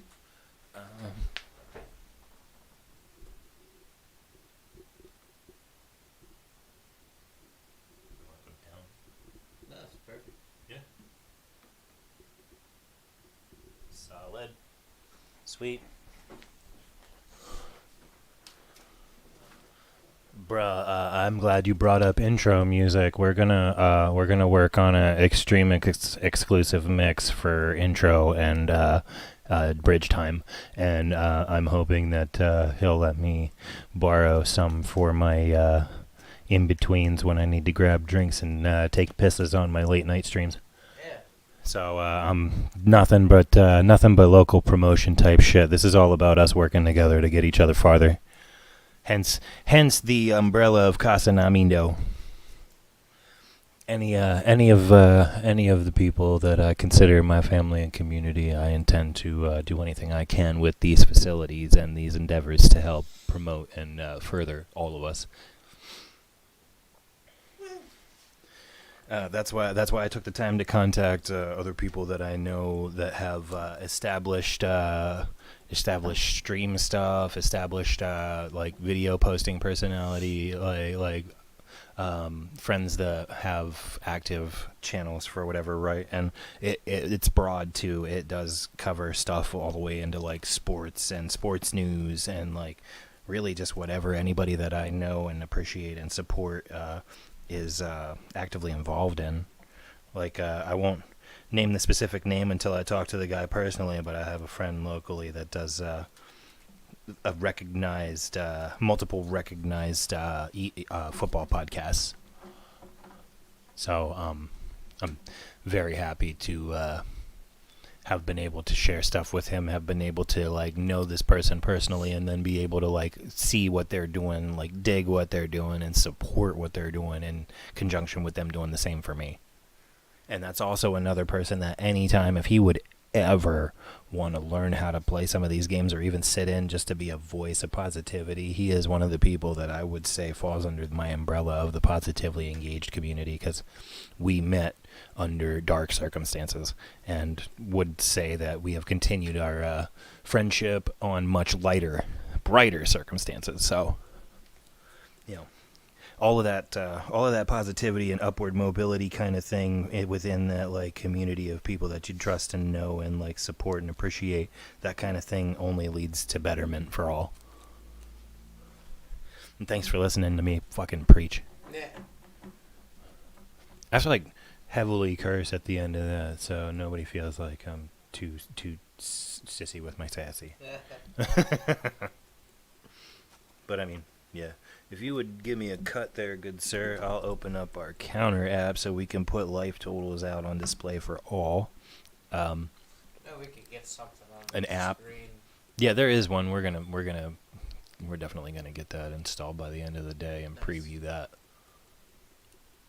Yeah. I 100% agree with that, and I don't need to name names, but you know, one of our technologically minded friends, we'd like to pull his ear and discuss small music making and recording, and then sharing amongst us in this like little network thing we're trying to create. I think it's grown more than I expected from the beginning, because I wasn't sure how much any of us would feel like we were like doing it independently and individually on an island. But I'm glad that we've created a larger landmass, if you will. Yeah, totally. I feel like with the people we all know, we have such like a chance to take this and run with it type of deal. So Yeah, diversity amongst us for sure. That's the best part of it. Like, we've all got slight variations in our taste that make us unique as shit. So nothing but like-minded individuals and fucking similar goals. Was this the top or bottom? that was the top. That was really cool that we were able to work in such a range of like eras represented in that WWE. Oh, I know exactly what you're talking about. You talking about the truck dough? Truck dough. Yo, I wonder if that cam needs a bit of clarity. He said no. The one that Scuttlepuff is referring to is the one I told you about that just started. That's very down to earth, kind of it is what it is type of guy. Oh, right on. Yeah. Line cook Jesus is what we call him. Heshwa. Shout out to Heshwa. I feel like, is that getting blurry? I can't really tell.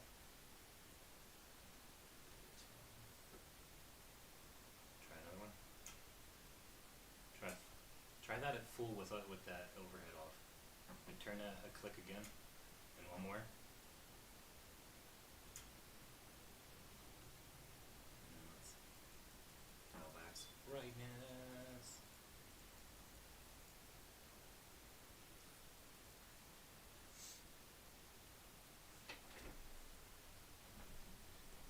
I think that'll be alright for now. Let's go ahead and, what if we do like a flower? Just it's not direct. Alright. I'm gonna work on multiple camera setup then as well. So like if we need to swap over to one for closeness and clarity, we can. We might crop that to make it come in a little closer.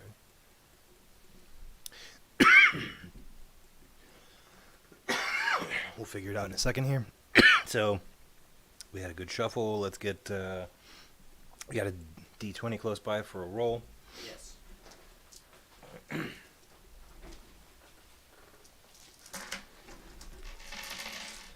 Lol. Have I met said person, or is that like new to all of us? He's like been here for a month. So I haven't met him. Not yet. All right, that's cool. I'm sure I will when the time is right if he's this decent and friendly and like accepted amongst us. Yeah. If you ever show up on a Sunday, he'll be there. That's a nat 20, bro. That's a nat 20, bro. 19 and 20 rolled for the roll off today. Yeah. 19. That's great. That's the most rewarding thing you can get out of a 1920. Like, hey man, I'll just give you first turn, okay? Cool, sweet. Frig yeah.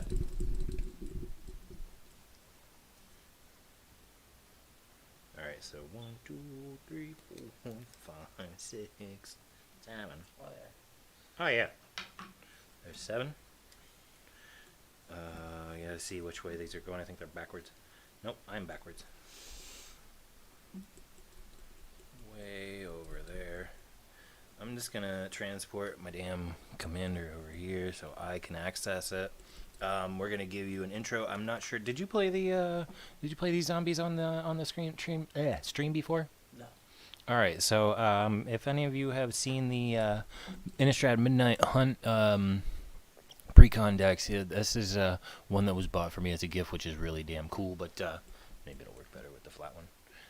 It's Wilheld the Rock Cleaver, this bad boy here, and if you can read that there, it says, whenever a zombie you control dies, if it didn't have Decayed, create a 2/2 black zombie creature with Decayed. And then Decayed is, it can't block, and the first time it attacks after combat, it dies.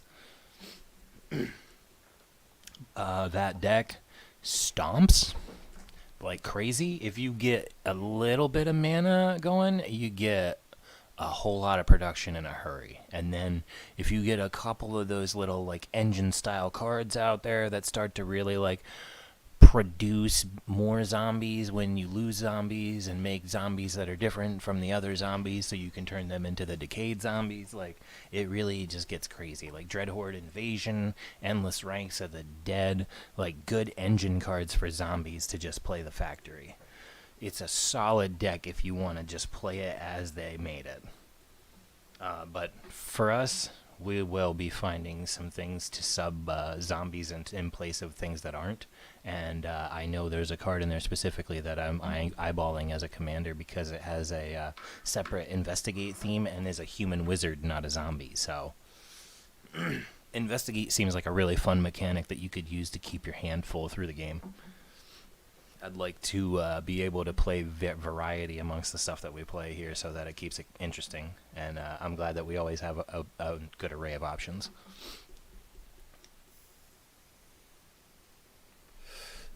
been doing a good number of edits recently to be able to make good, entertaining decks and stuff that also is fun for me and anyone who decides to play my stuff.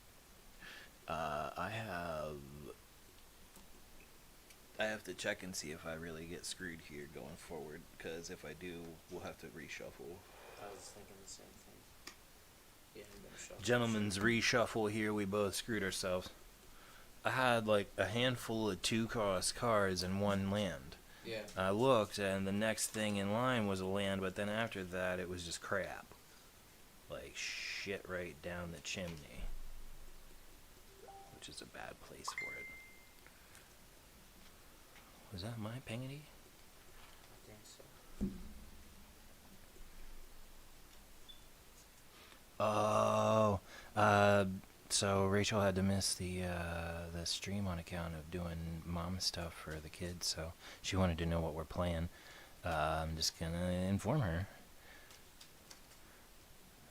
Zombie Con and green black elves. Oh, turn on your YouTube. Turn on your YouTube. Oh shit, it's on my TV. Yeah.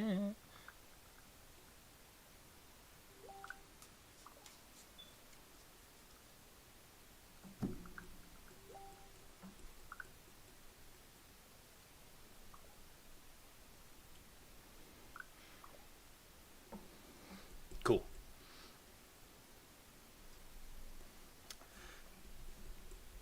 Do you feel better about your shuffle?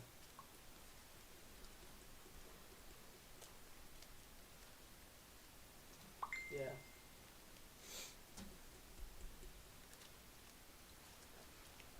I think she's always excited when somebody plays that zombie precon. I love it.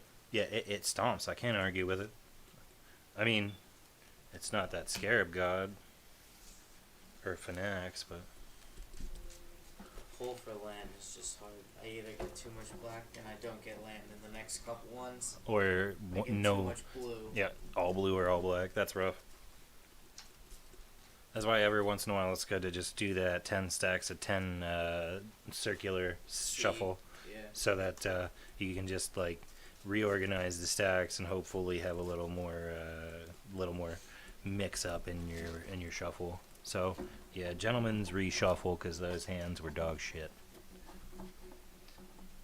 And honestly, if parents are comfortable explaining what curse words are to their kids, that would be the extent of the adult content that my channel is listed as. I did that so that I wouldn't have to apologize for cursing.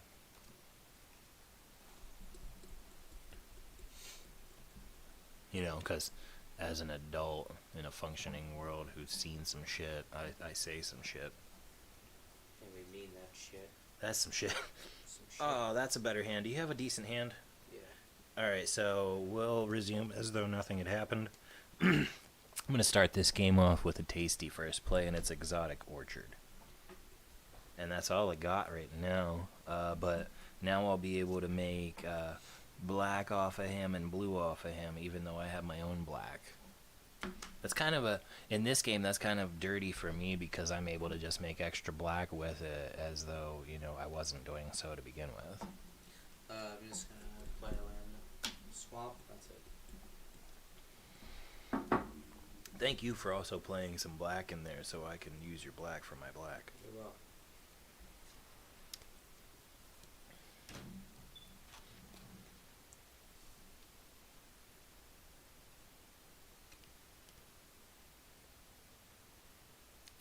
I'm going to play a forest on this turn, and then I'm going to, for a green, play Elvish Pioneer.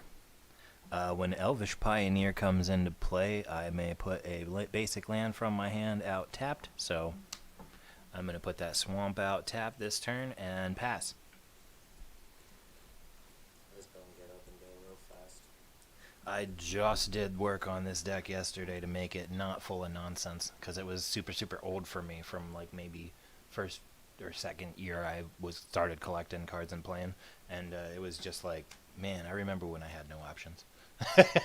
And then I looked at it and I was like, man, I can put this whole elf theme in here, and then pull out the shitty ones and put in like a sub discard theme. For 2, I'm going to play Feed the Swarm, destroy target or enchantment, and opponent controls, you lose a life equal to the permanent's mana value. You're gonna kill my Elvish Pioneer for 1 life gain, Yes. you frig? That's cool. At least it got its value. I got the extra land played off of it, so I'm not crying. Maybe I'll find a way to get it back and do that again. That'd be rude. Real rude. Is that the turn? Yeah. Right on. Smart plays. I'm gonna Very recruited. little untappery. Recruited.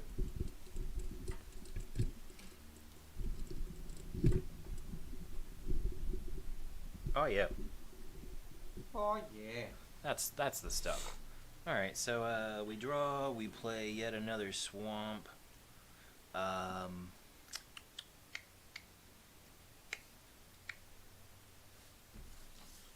got 4 land on the board. Can create me potentially 3 black and 1 green. I'm going to start by tapping 2 black to play Distress, and Distress is a sorcery that says that a target player, being my opponent here, reveals his or her hand, and then I choose a non-land card from it, and they discard that. So let's see them cards.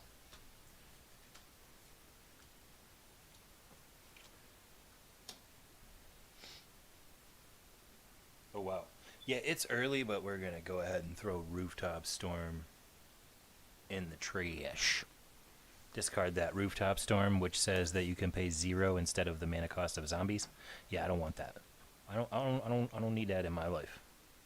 And yeah, my Scarab God already has one of those in it, so it's another thing that could stay in here. That was good stuff.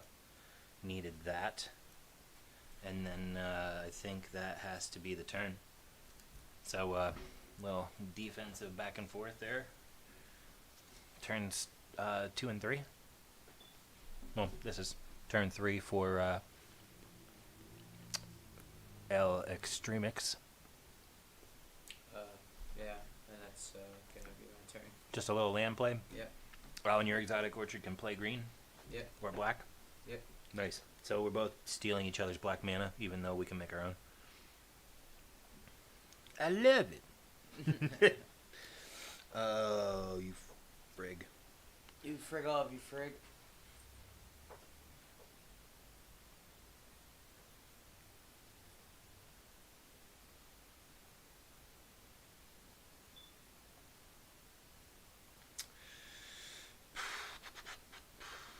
Well, that's some shit. Let's get a little something going, I guess. 2 and a green. Turn Timber Sower, a 3/3 elf druid. Whenever 1 or more land cards are put into a graveyard from anywhere, I create a 0/1 plant token. And then for a green, I can sacrifice 3 creatures and return a land from my graveyard to my hand. That's gross. That's turn.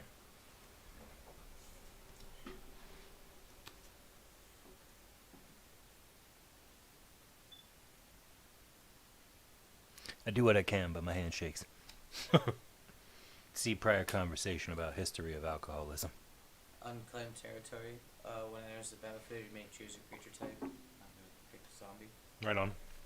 And then you can use it for a specific colored mana for zombies. Very nice. For all the butter, A whole bunch of butter. I'm going to play Corpse Augur. Nice. When it dies, you draw X cards and you lose X life, where X is the number of creature cards in target player's graveyard. So it could be yours, it could be mine. Yes. Very nice. And that's a 4/2. 4/2? Yes. Right. And that's it. I would discourage some early swings of a 3/3. Probably. Oh, that bless you. Oh, bless you. For your black, my black, and a green Elvish Rejuvenator. When it enters the battlefield, look at the top 5 cards of your library. You could put a land from among them on the battlefield, tap, put the rest on the bottom of the library in a random order. So the way that random order will work is we'll just put them put them face down for the opposing player to shuffle around, and then we'll stick them underneath, and that'll be random. Nice. So it says look at, not reveal.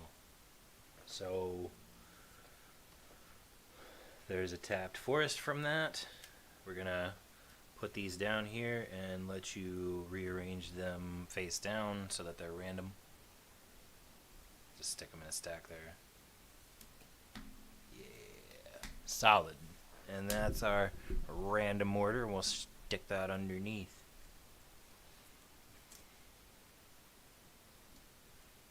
Man, I hope I get a shuffle or a search, because my frickin' migratory great horn was down there, and that would have mutated me into another land. Damn. Right? Yeah, that would have been gross. Right, but I can't have it because it's not frickin' land. So, what'll happen is not that. Right. Right now.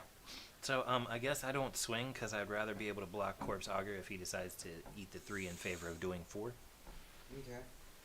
I'm not really into any deaths right now. I need some creature utility, so I'm going to pass that turn back over to Team Extremix.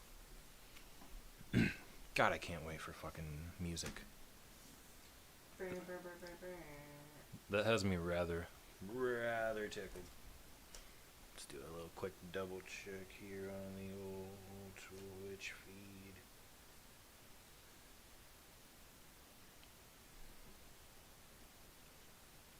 I'm not streaming Moonlighter, you prick. Nice, we have some traffic. Good deal. Good deal. What do we got going on over here? So, I'm just going to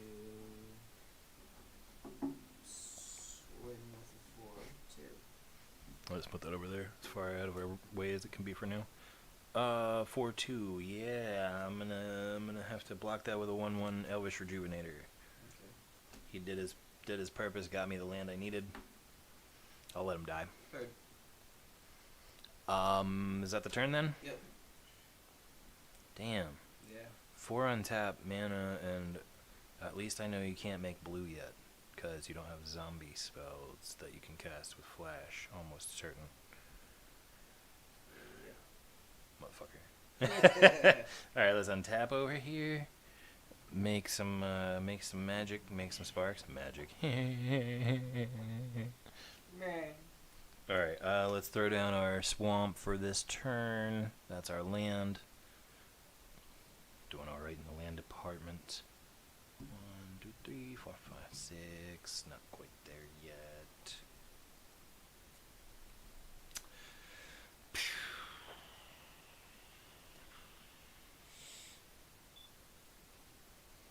Let's go ahead and play a black, a green, and another black to play Slimefoot the Stowaway.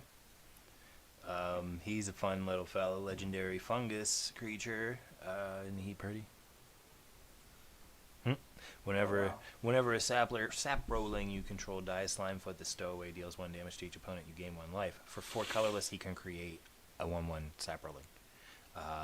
That's Slimefoot. He's pretty cool. Sometimes it's just about artwork. Saprolings were something I had to dig through my shit to find cards for, but Slimefoot is just cool. Yeah. There's some sacrifice and discard triggers to make him pop Saprolings. And then there's more shit to kill him and give me life gain. Yeah. With the 4/2 tapped, I'm going to go ahead and swing the 3/3. Turn Timber Sower. I never took my 4 either. So yeah, we're at 36 even.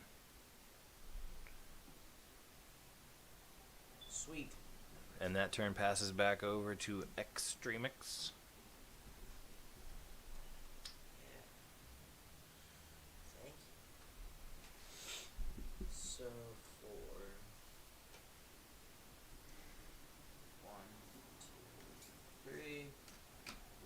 Shadowkin. At the beginning of your upkeep, each player mills 3 cards. You may exile a creature from among the cards milled this way. If you do, Shadowkin becomes a copy of that, except it has its ability. Right on. So you get to And that make. can be from your graveyard or my graveyard. Right? Yeah. Sweet. Yeah.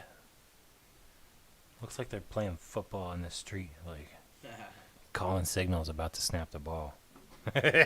like, yeah. Get fly for two. Blow for Alma. I'm blue and you're blue. Dabba dee dabba da.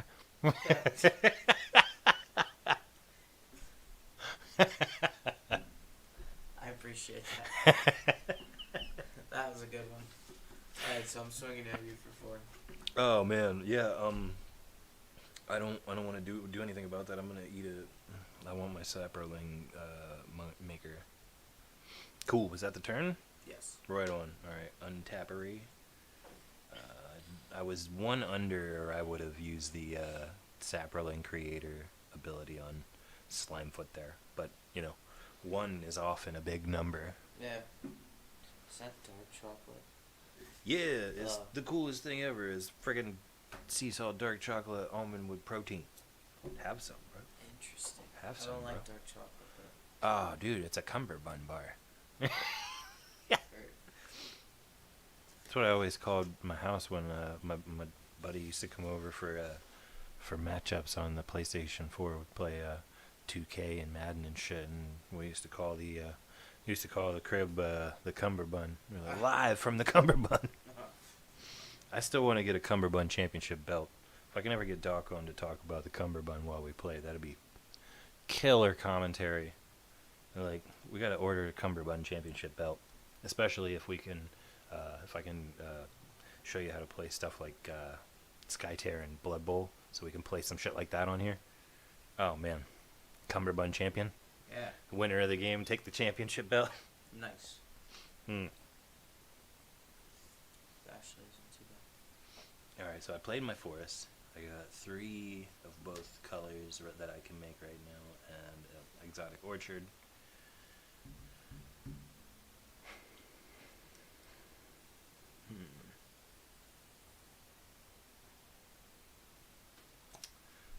I'm gonna, let's see, you have a 2/2. I'm gonna swing my 3/3.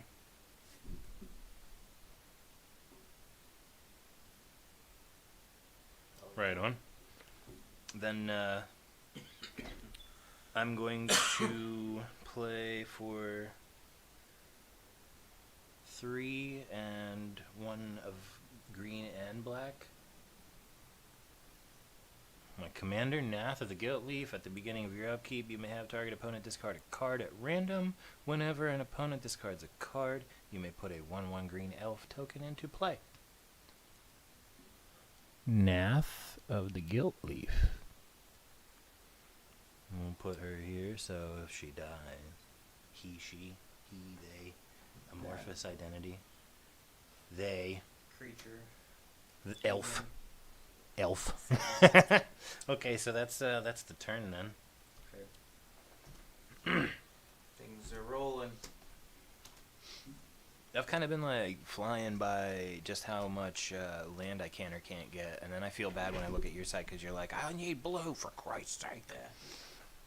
For Untap this guy for you. oh, thank you. For 2 and 2 colors. Is it one of both colors or 2 blue? 1. I'll write the commander. Yeah. Right on. Good stuff. Did you do your Shadowkin start of turn thing? The beginning of upkeep? No. What is that? Both of us mill 3? Yeah. Oh, fuck you. That's the only one. I'm gonna do mine. Okay, It's, cool. Damn. 3/3 flying. All other creatures, zombies you control have flying. So put that under here while it's a copy of that, so we know. And then we'll throw it back in the graveyard when it's not. Like when it changes. So that'll have the chance to be something else if you want it to next turn. Yeah. Cool. So basically, I'm gonna swing at you with The 4-2. 4/4 flying. Wait, what? Other zombies you control have flying. Oh, 4-2 flying. Yeah. Nice. I'm like, hold up. Yeah, no, you're good. That's why I was like, man, if he has something better than this, Was I at 33 or 32? you were at 32. Right, because you've been swinging in fours. Yeah. Okay. Right on. Nice play. Nice play. That's rough. So now this is a zombie as part of your zombie count for when you Yeah. count zombies. Yeah. You could sack a zombie to make a decayed zombie and draw a card if you want to at the end of your turn. That is entirely up to you. But that would mean it would basically Yeah. be up to your corpse augur or this, even though you would get the XX corpse augur death ability. So I could sack him. Yep. Get the when he dies, you draw X cards and lose X life, where X is a number of creature cards. So I'd have. Either yours or mine. So creature cards and target player. So it'd be either mine or yours. Mine is 3. What do you have? 1? None. Right on. So you could, but you would also That'd be not draw okay. any cards. So you'd probably target me, draw 3 cards, lose 3 life. Yeah. 4 cards because this triggers a draw as well. And then make sure you discard down to 7 since nobody has a reliquary tower or any cool stuff like that. Maybe something to consider for that. Just A reliquary tower. let's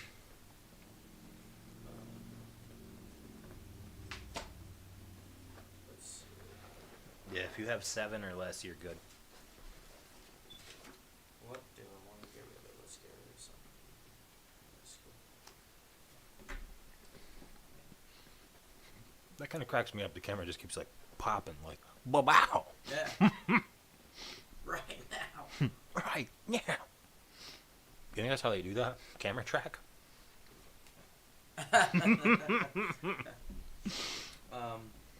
So yeah, that's it. Word. That's turn. Yes. Sorry, I was fucking around with myself. Are you good? It's fun. All right, so now I get to do fun stuff. At my upkeep, push your hand up facing you with its back to me. And I'm gonna pick a random card for you to discard for my Nath of the Guilt Leaf. Discard that. I'm gonna make a 1/1 green elf. How do I not have elf tokens out for crying F? Let me pull me tokens. No. You know what? Let's use this copy for now. This is an elf. A copy of an elf.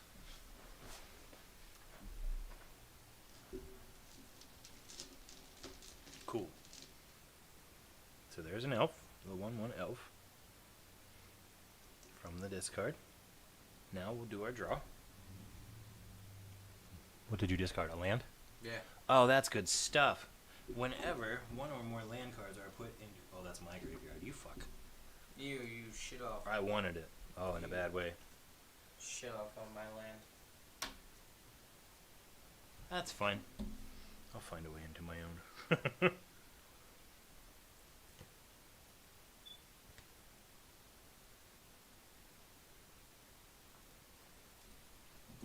Oh my, that is a good chunk of mana.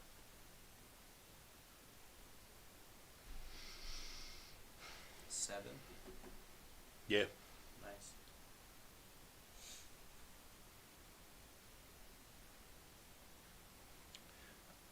I'm going to...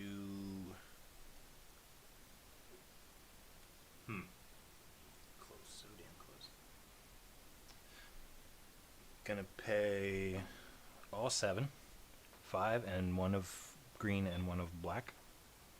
So 1, 2, 3, 4, 5, 6, 7 green and black is in it. Vraska. Regal Gorgon. Oof. She starts at a 5, but we're gonna plus 1 her and make her go to 6. So 6 loyalty counters, and she's gonna put a 1/1 counter on a creature that's going to have menace until end of turn.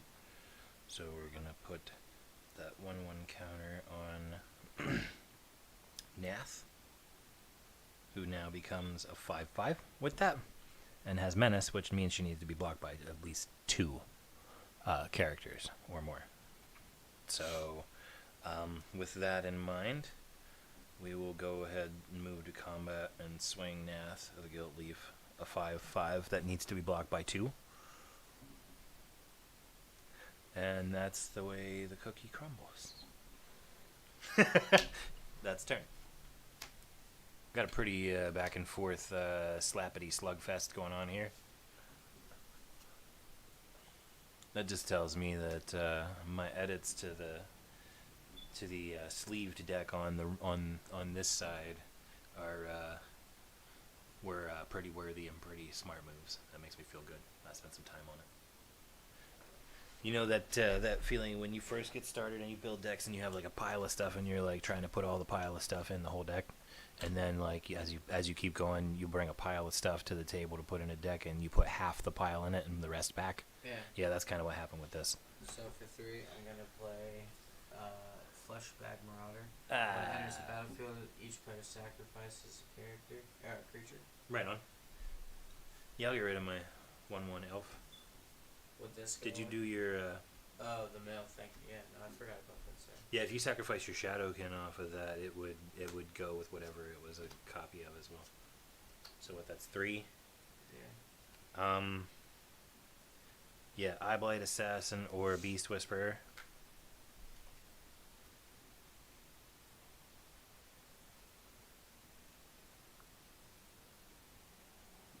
Probably want the zombie-based one. Yeah. Damn it, my Beast Whisperer, you frig. And Do then I have to, or can it stay this? it can stay the same if you want it to. Then, yeah, then I'm just gonna. Damn. Yeah. Surprised you didn't take the Amass. I have flying, which is the only thing you can't block right now. That's fair. That's good. That's good logic. Yeah. Opposed to the bonus zombie in favor of a useful zombie. Yeah. That's smart thinking. Sometimes the numbers are not everything. It's very hard for me to say that out loud. For the rest of my butter, Oh, the butter's on the bread. The butter's on the bread. Cleaver Scab. Nice. I can pay 3 sacrifice another zombie creature. Create 2 tokens that are a copy of it. Yeah. Ew, so you could be like, I make Fleshbag Marauders. Yeah. And then the whole battlefield is gone and you can frig off. And then I can make Decayed Zombies. So did you play? Did you sacrifice something when you played Fleshbag? Because it would have had to come down to this or this. You sure you want to get rid of the one that's creating stuff? Because you want to keep making a new copy. Yeah. Okay, I get that. That makes sense. I think you could even sacrifice Fleshbag in that. Oh, you can Sacrifice. itself? Yeah, because it enters.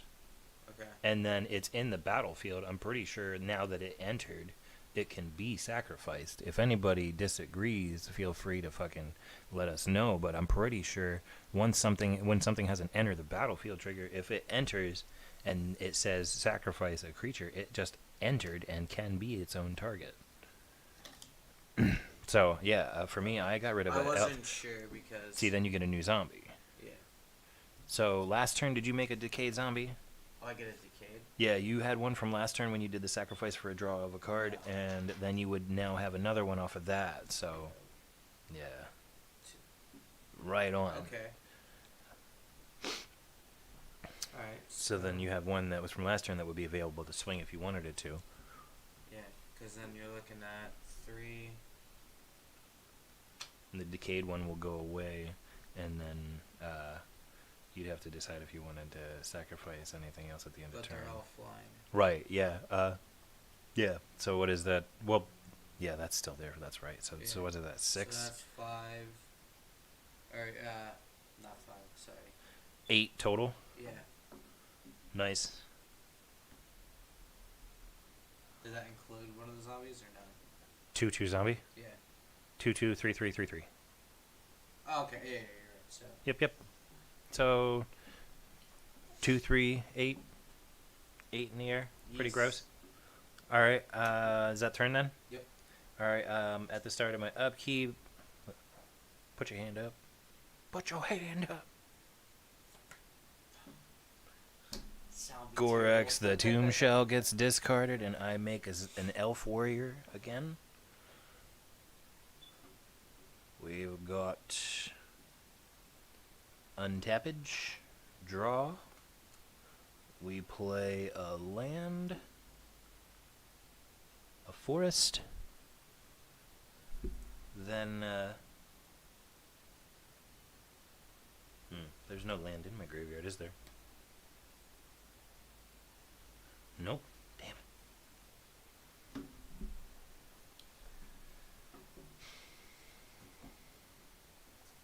We've got no choice but to -3 Vraska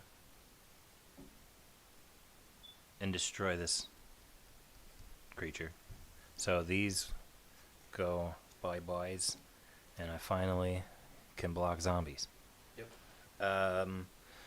You can put out a decayed zombie for that, though. So Yeah. You can just yeah, just tick that up to 3. I didn't realize that was the decay one. Right on. Cool. Yeah, and that Vraska really helps. Still not sure. So I mean, it's kind of stupid in this moment to do that way, but I think we're gonna do something different. We're going to play Faded Return for 4 and 3 black. 4 green covers the colorless 4. 3 black is obvious. Faded Return says put a target creature from a graveyard onto the battlefield under your control. It gains indestructible, and if it's your turn, scry 2. So I'm going to use Faded Return. Let me look at yours before I decide. Yes. I'm going to play the Shadowkin out of your graveyard and make it indestructible on mine, on my battlefield. That's nasty. And then I'm going to scry 2, which is cool, because if that mill effect starts happening, I want to know what's next.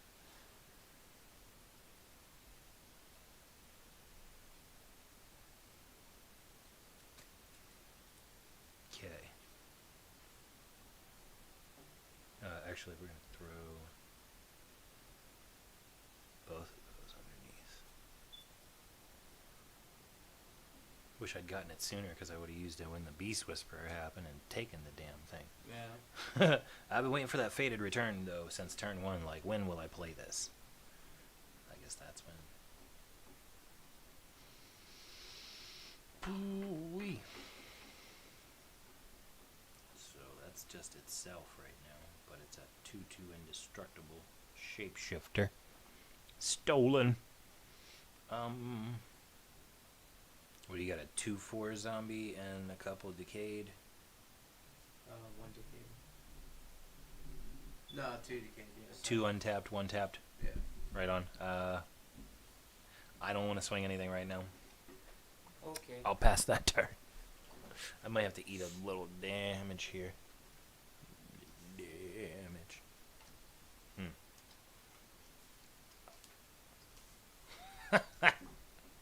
That's kind of gross the way that it works there. Yeah, if you do that right, you can make a disgusting populate effect off of that.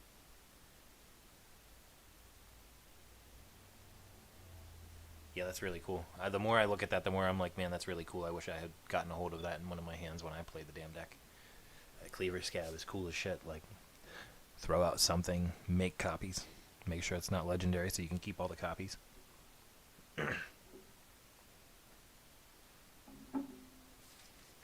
Okay. So for all the butter, All the butter's on the bread again. I'm gonna play Curse of the Unbinding. Oh, nice. At the beginning of Enchanted players' upkeep, that player reveals a card from the top of their library until they reveal a creature card. Put that card on the battlefield under your control. That player puts the rest of the real cards into the graveyard. So You're doing that to yourself? yes. Right on. That really can go either way. I didn't play a land yet either, Right on. so I'm just gonna play one that comes in tapped. Yeah, put a creature from your graveyard on top of your library. So find the thing you want most and put it back.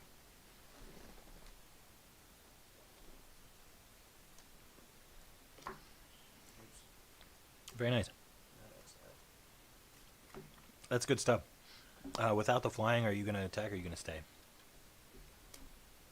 I'm gonna stay. Are you going to sack a zombie for a card draw? Yes. Turn that down to 2. Because it was decayed, you won't get a replacement, but you'll get the card draw. Cool. Right on. That's dirty for one reason, because now with this, I can easily sack a zombie each time, and then just fatten that card that I just put up here and get it for free. But I might get it for free. Oh, you can get. Oh, that's great. I forgot that too. Because I'm a thief. Yeah. So Steely McSteely put your over hand here. up Oh no. for Nath of the Guild Leaf. Oh thank God. Butcher Malakir. Right on. He's going to go in the graveyard. Grave it. And then the next upkeep thing is the Shadowkin, so we're both going to mill 3.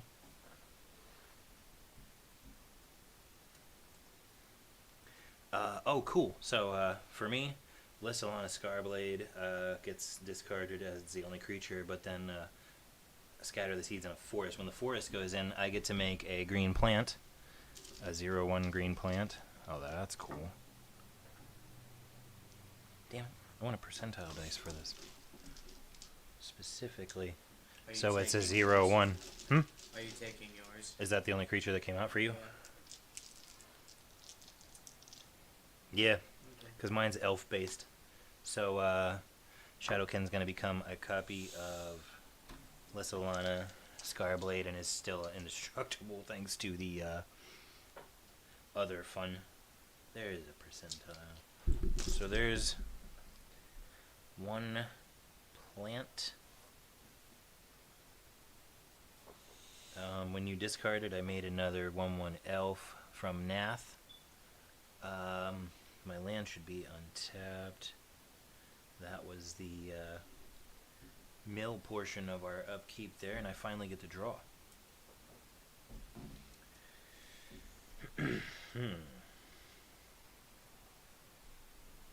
Cool. We're gonna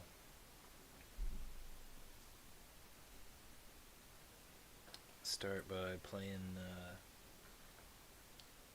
Oh, we really don't need the adventure from Rosethorn Acolyte because it just turns a green into a green for us. So it's kind of a step we can skip because we're not getting anything special out of the adventure at this point in the game. So we're just gonna cast it for 2 and a green. Yeah, for 2. You frig, and a green. Rosethorn Acolyte. It's an elf 2/3 that you can tap for 1 mana of any color. The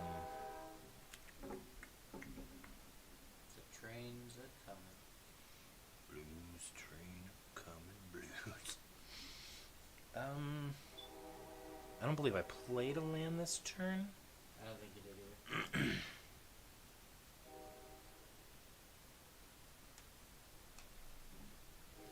I'm gonna pay a green with Turn Timber Sower for her ability.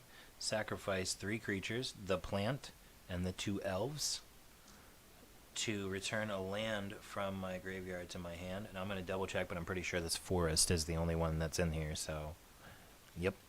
Forest from my graveyard to my hand, and I'm gonna play it into the active pool. So let's see, we played 2 and a green and then a green for the ability. So here's our regular land play this turn.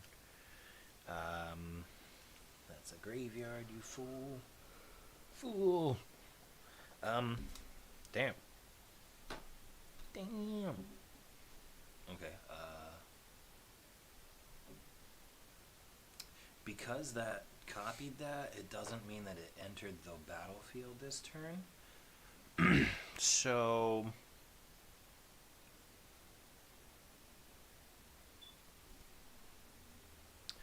I'm going to tap the Solana Scarblade, discard this elf card to Jiru Stalwart, and then target creature gets -X until end of turn, where X is the number of elves I control. That would be 1, 2, 3, 4, and we're gonna do that to Cleaver's Scab, so he dies. Discarded. A hand emptying risk, but worth it. We're gonna +1 Vraska. Does that trigger for that? Yes, you may make a decayed zombie from that. We're gonna put the 1/1 counter on Nath of the Guilt Leaf, and she'll get menace. He'll get menace until end of turn. Swing as a 6/6.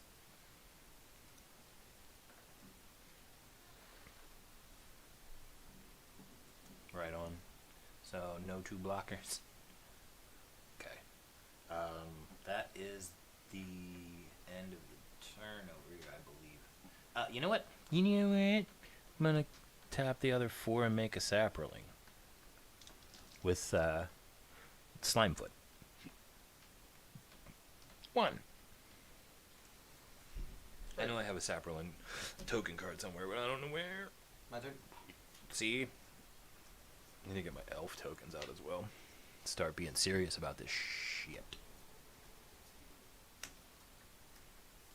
Damn. Actually, we're doing really good on time. Yeah. We've managed to put this pretty right in the schedule. So, yay today.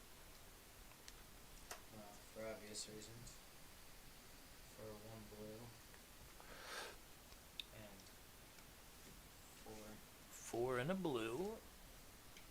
Very serious cast coming. Right? Yes, That's sir. 5. Yes, sir. Bring back Lordwig Scab. All zombies I control have, So you were able to put that in your draw space. That was awesome. and 4, 3. That's a great play. This is parallel still. I'm gonna play Midnight Reaper. Awesome. Whenever a non-creature token dies, Midnight Reaper deals 1 damage to you and you drop it. Nice. So when you sack a zombie, you can draw 2. I'm gonna swing at you for 6. Are you swinging all of the zombies? Like all the decayed zombies? Yeah. Okay, so there's 6 from them because there's 3 2/2s. Yeah. And then 3 more, so you're swinging 9 in the air. Yeah. Ouch. He's got a family. Yeah, that's outrageous. I can do nothing about that. That's why I was like, yo, I can easily, and then I can sacrifice, right? Yeah, you could still sacrifice something there and make. You won't make a decayed zombie if you just hack a decayed one, but you'll get 2 card draw and lose 1 life. Right on. Good stuff. Sweet. Well, that be all then. Yes. Did you butter all the bread again? Yep. With my 2 creatures. Right on. No, they were vital. That allowed you to do a huge chunk of damage there that turn. So that was awesome. That's exactly how you sequence your play there. So I got to rely on some stuff here, but let's start with the beginning of upkeep effects. So the beginning of the upkeep. I want your hand pointed at me. Yeah, you might as well leave it as is. Oh, that's a good discard right there. That's the one I was talking about with the investigate and surveil. So that's actually 2 concepts in 1 deck right there. Yeah. That's exactly what I was thinking without realizing that that surveil was on there. So yeah, Nephalia Sleuth, oh Louise, she's going into the graveyard, and I'm making a elf out of it. Yeah, a zombie. Not this green black one. That'd be the Jared deck. Okay, so there's that, and then we're gonna do the mill 3 for the Shadowkin during the upkeep as well. So mill 3. No creatures. It's terrible. There's no fucking land. I had 2, but I'm not going to. Copy it. I'm not going to copy it because I'd rather keep the Lissalana Scarblade. The other 2 have enter the battlefield effects, and it's already in the battlefield. So, boo. All right, then we untap all of our goodness. Does Draw. that count as dying? Yeah, that's why you were able to draw 2. No, yours. When you mill like that, does that count as dying or no? No, they weren't on the Alright. battlefield. Heard. Mill and die are not the same, Okay. which sounds like some kind of creative process in an old factory. Yeah. Mill and die. Mill and die. I'm gonna use a mill and die. I think I know what I have to do. Trains are coming. Blues train a coming blues. Damn.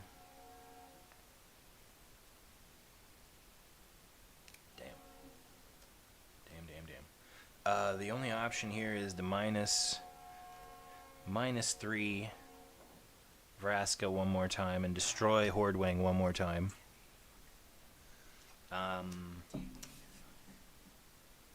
We're gonna play the swamp out of our hand. Split these into 2 so they're easier to see.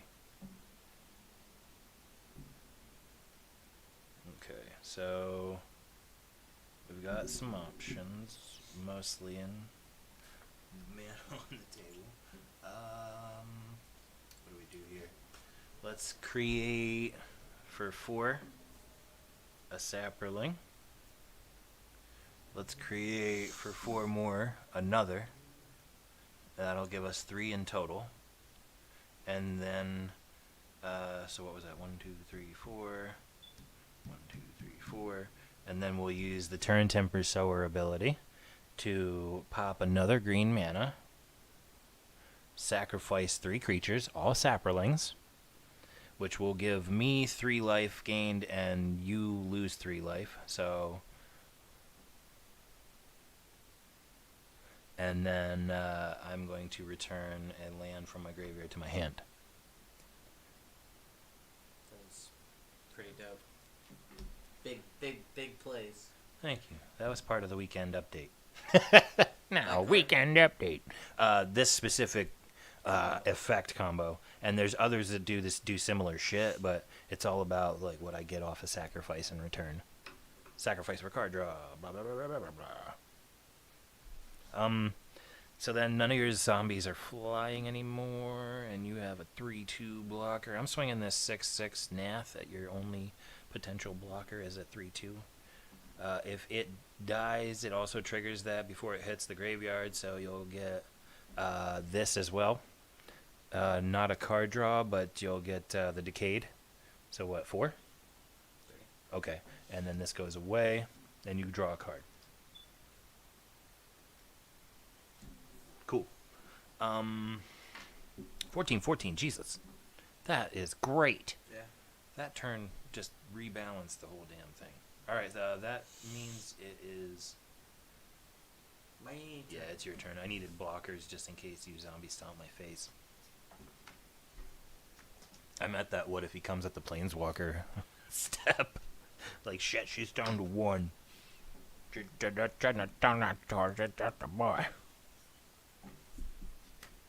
Swamp. Right on. Big old pile of land over there. 4, 2, and 5. Ooh, 5 and 1 of both, or 5 and 2 black? 5 and 2 black for Overseer the Damned Demon. When it enters the battlefield, destroy target creature. When a non-token creature an opponent controls dies, he can make a black zombie token.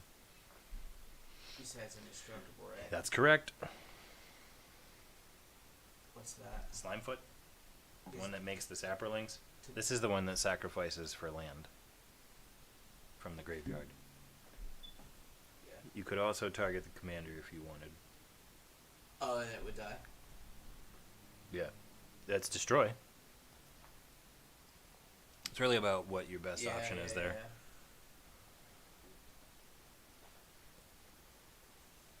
Smart play. Alright. Stop discarding cards and giving me elves.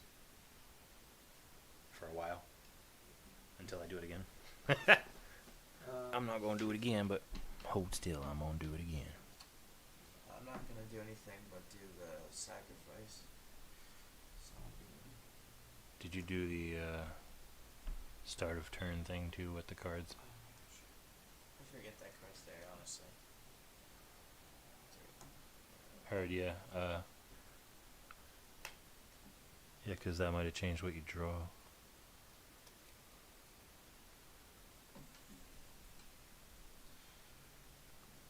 But still, gonna sack a zombie. Right on. Draw a card. At the end of the turn. Yep. That's Okay. Did you make a regular zombie off of that? Because you could have just sacked the regular zombie for a decayed Oh, so I wouldn't. It Right. wouldn't go up. Okay, yeah. Alright. and still got the card draw. Heard. Yeah, because that killing my commander gave you a regular zombie. You could pop it because it has no decayed for the sack and make Get it decayed. Okay, I see what So you you just roll it into a different version of itself. mean. Yeah. Smart shit. That's dirty. Right, exactly. That's how this game is played. This game is played fucking dirty. Yeah. It's dirty as muddy pigs. Muddy pig. Pig mud. Meh. Alright, I have this at the beginning of upkeep since I don't have me commander. Let's do that. Mill top 3. Mill your top 3, sir. I have no creatures in that. Me neither. Okay, well then it stays as Lissalana. I untap and draw.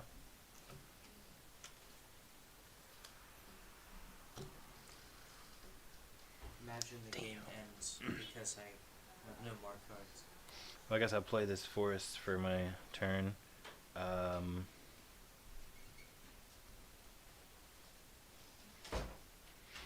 Tap this for a green, 2 black, 1 more black to create a sap rolling. Tap 3 and the other black for another. And then tap 4 for another.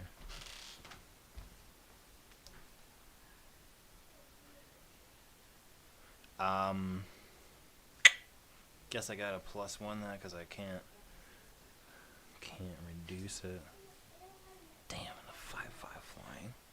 I'm gonna just have to eat that once, at least. Vraska continues because life totals get busted. We'll put a 1/1 counter on.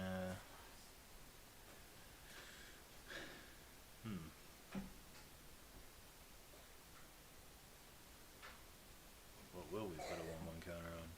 Question. Yeah. When you pay for a creature's mana cost and they have a thing on there that, like, if you pay 2 more things to tap it, can you tap that creature? Or What do you have to mean? Wait? If it doesn't have haste and it has a tap ability, it has to wait till second turn. Okay. So I guess I just gotta deal with that for now. Live with it. At least for the ground assault, I have an indestructible blocker Yeah. and saprolings that'll feed me life. So yeah, I guess I have to sit on defense right now. Heard. There's only 3 cents That's it. because there was a bit more you wanted to put. It caused the student to hit his head on the brick wall. That Why did you flinch? Why did you do that? wow. Oh, that's not cool. Why? Why? I thought we discussed that this was supposed to be. I thought we had confidence. What did they So, say? 4. And to sell. What did they do? I'm going to play Lord of the Accused, the Cursed. Right on. Other zombies you control get 1/1. Right on. 2 and a black. Heard. I see, because you were gonna menace it. him. Yeah. Nice. That's why I asked, but I'll wait. Nice. 4, So if 1. I wanna play right here, can I Three. put you out of the way? I'm going to play alchemist. If the zombie you control would deal damage to a player, instead that player mills that many cards. Whenever a creature card is put in the opponent's graveyard from the library, exile that card and create a 2/2 black zombie creature type. That's fucking gross. That's awesome. So You push someone. basically, I'm gonna just swing at a 5/5 because that's about all. 6/6. Yeah. Oh no, it's a demon. It's not a zombie. Yeah. Yeah. So what? And then you're gonna mill me 5, or are you gonna damage me? Instead, it says instead, so it doesn't say you may. Yeah. So mill me 5. Yep.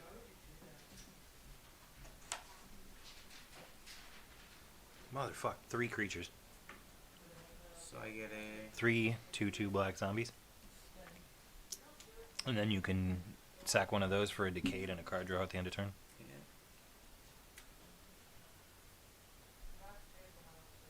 I can do that now. End of turn. Okay. Yeah, that's it. Okay, so then you can sack one of these. Or wait, you got 3 of them. That's right. So you Yeah. can just turn it to 2, yeah.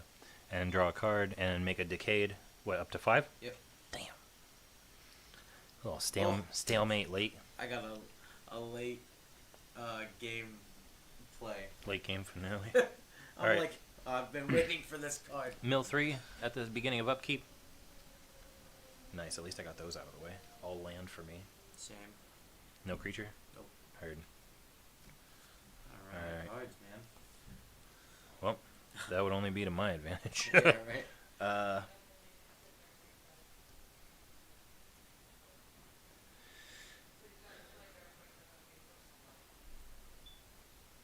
Damn.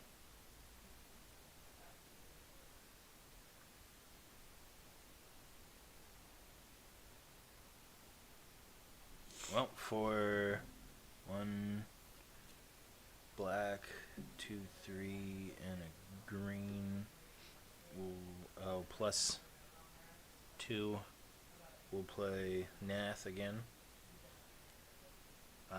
Then we'll go ahead and plus 1 Vraska and put a counter on What I'm telling you is, Nath the Guild like, Leaf I understand that right you don't away. use your privileges if you bring home that paper, but if you bring home another paper that says you put your hands on another student, you don't earn that privilege.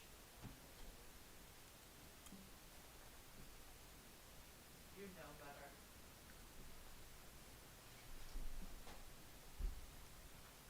If you know that it's not okay for another student to do that to you, I don't expect you to be doing it to them.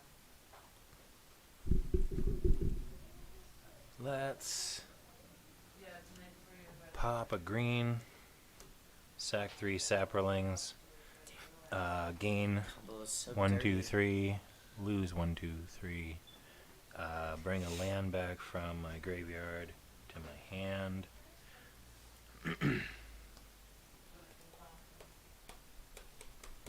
Damn, there aren't any good lands. They're all basics. Alright, I'll take a swamp.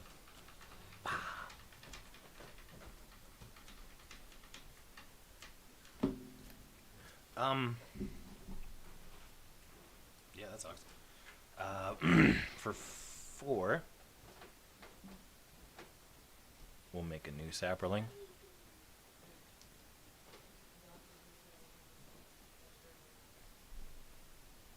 Yo, get the fuck out of here. I'm taking that shit.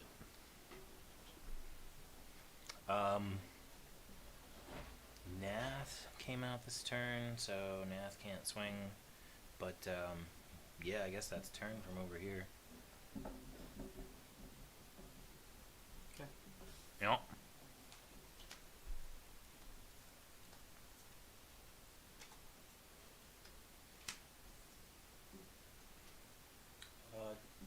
Before I do that, does this...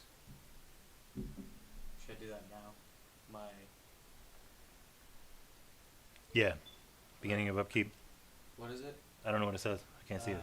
At the beginning of Enchanted Player's Upkeep, the player reveals a card from the top of their library until they reveal a creature card. Put that card on the battlefield. I've been missing that, Yeah. haven't I? Until it's a creature card? Yep. It is a 4/4 dragon.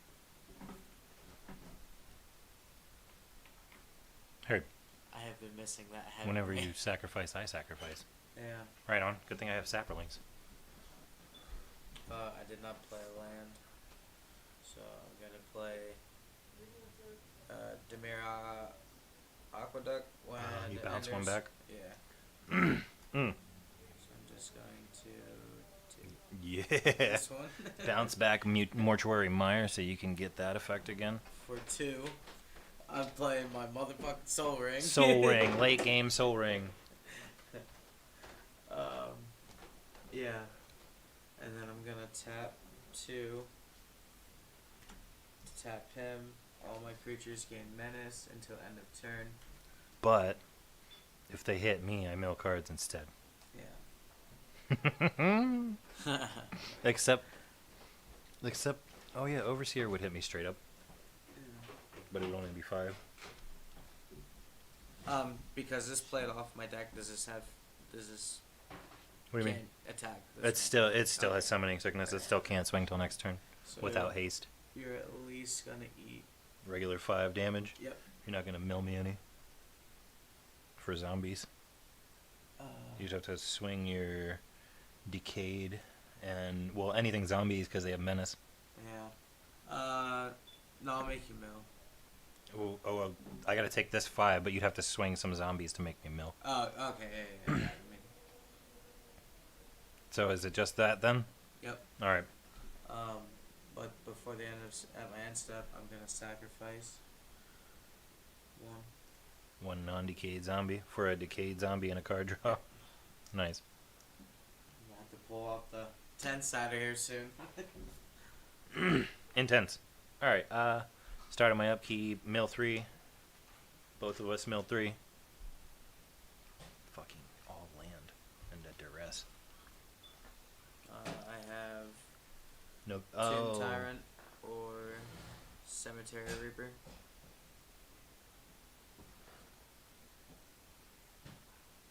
I'll take Cemetery Reaper because I can exile your creatures from your graveyard and make my own zombies.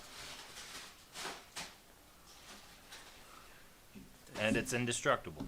Gross.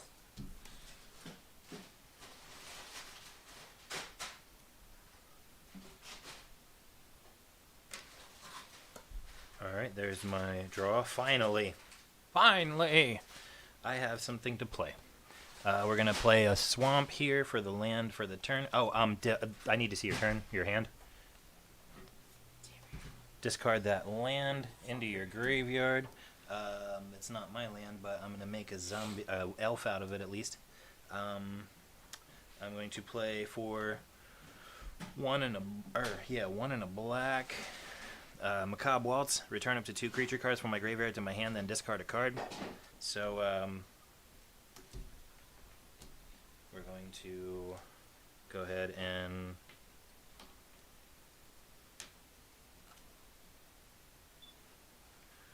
we're going to get Dwynen's Elite and Beast Whisper. Actually, Beast Whisper and Masked Admirers. Dwynen's Elite's cool, but maybe later. So then what we're going to do off of that, we're going to play for, we have to discard, so we discard this swamp. Then we're going to, for 2 and a green, and 2 green, 2 green and 2, we're going to play Masked Admirers. Masked Admirers, when it enters the battlefield, I draw a card. And then Masked Admirers says whenever you cast a creature spell, you may pay 2 green. If you do, return Masked Admirers from your graveyard to your hand. So when it goes to the graveyard, I can get it back for 2 green when I play creatures. And then we're going to play Beast Whisperer for 2 and 2 more green. And Beast Whisperer says whenever I cast a creature spell, I can draw a card. I don't think I have any more mana to spend. So Vraska's going to have to do us one last favor here. Vraska is gonna go ahead and destroy the Overseer of the Damned on her way to the graveyard. So, Overseer of the Damned is gone. He's destroyed by a -3 Vraska that killed her. Oh, when I discarded that land, I made a plant. Good deal.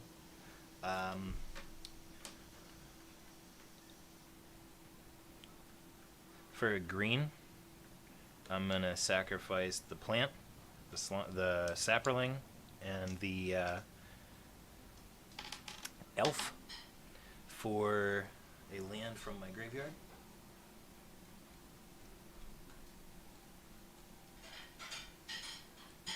This deck is very nice. Forest? This elf deck.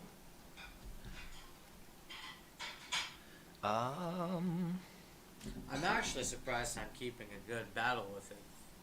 I have to keep blockers. Do I have any? Do I have 2 in a black? I think I do. What is? There's one here, and Rosethorn Acolyte can tap for a black. So let's tap 2 and a black with that to exile.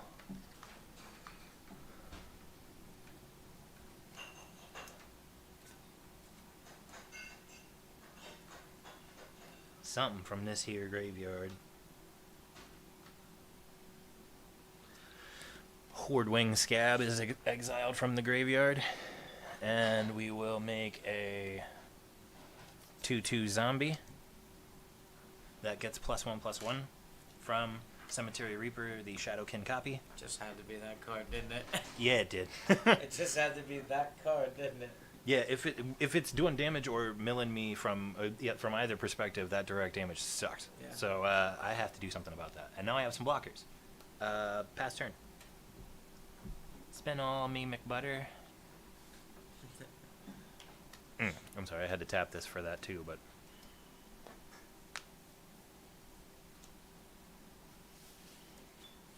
Oh, swamp.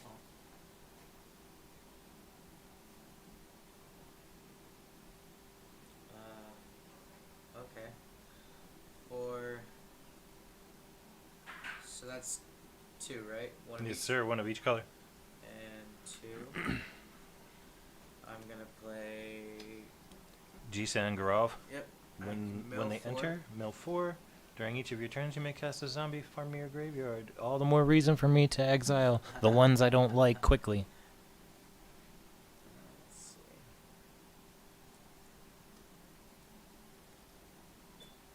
I actually did not expect to be able to use this deck as a mill in any way, but it's been just stolen mill ability.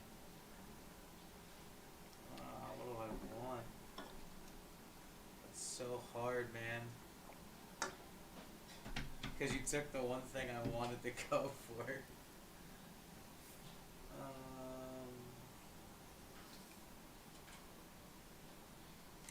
So for 1 and 2. Mm-hmm.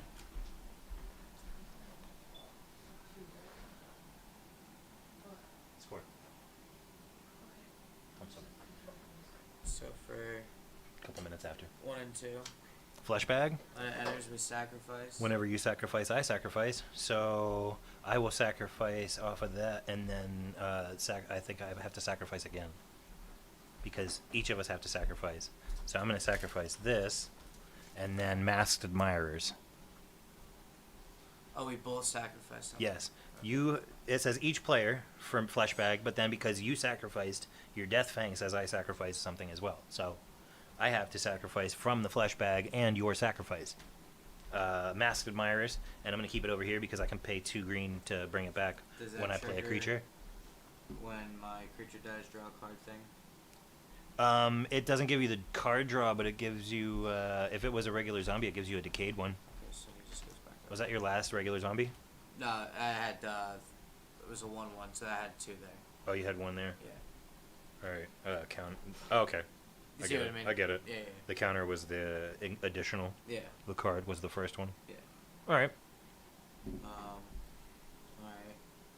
I still have 5 to play with. Oh, 6, 7. Oh, shit. 7 of mixed colors to play with there. Yeah. I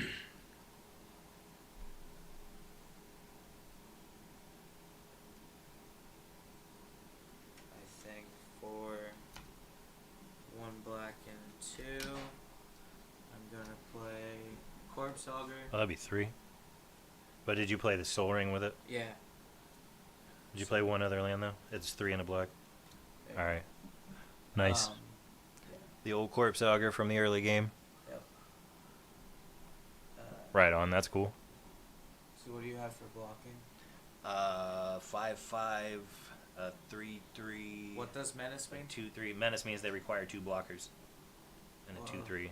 Then for 1 and 1. 1 and a black to tap Lord of the Accursed to give the rest of the zombies Menace. menace. So 5 decayed zombies, the commander, the undead alchemist, Yes. and this one other zombie would have menace. So what we're gonna do there is block the commander with a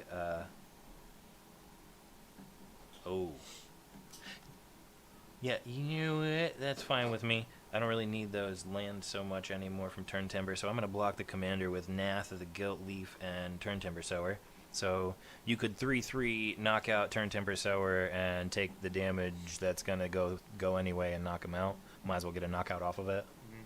So then that'll die, and I think, yeah, it increases this cost by 2 then for the next cast, but pretty sure as it dies it would create a decayed before it hits the graveyard or command. And then what else hit me then? These 2. Yeah. So 6, mill 6, and you make zombies off the creatures. Oh, fuck you, my Dirge Bat and my Marwyn. All right, so 2. 2 zombies. Yep. You got my fucking Dirge Bat. Dirge Bat's another one of my good mutates in here. Okay, so is that the turn then? And you don't have the commander to make the sacrifice, so that's turn, yeah? Yep. Okay. At the beginning of my upkeep, we're gonna each mill 3 from the Shadow Ken. What is it, creatures? Yep. Oh. Oh. I'll take the Eater of Hope. No. No, because I want to keep destroying your shit. Yeah, actually, that's a better way to destroy your shit. I'll take your Eater of Hope and give back your Cemetery Reaper If that goes in my hand or in and my graveyard. It's cool. So now that's a copy of that instead. And now my Nath of the Gilt Leaf, discard. Wait, was that the stuff that was just milled? Yeah. So I don't have I'm a like, hand. frig you don't have a hand? No. Oh, well, that's disappointing. Alright, so he doesn't discard, and I don't get an elf, but I untap my massive stack of butter. And, Take turn. draw. Good deal. We're going to play another swamp. We're going to play for 3 and a black. So here's 1, 2, 3 and a black. Whisper Blood Liturgist. Legendary creature. 2/2 for tap. I can sacrifice 2 creatures and return a creature card from my graveyard to the battlefield. I draw a card off of Beast Whisperer. I spend 2 more green to bounce my dead Masked Admirers back to my hand.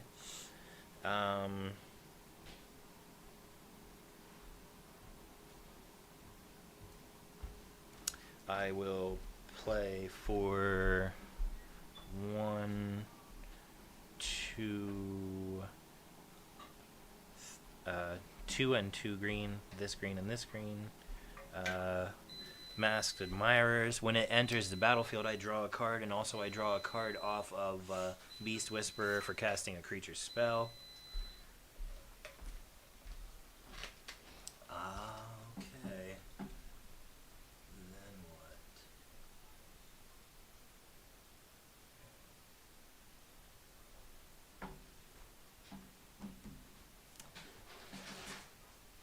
Got two left, or three left, including the Rosethorn Acolyte.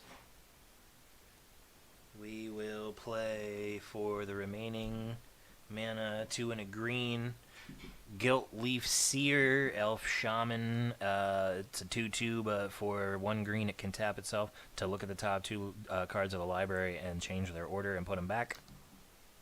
I draw a card off a Beast Whisperer for that.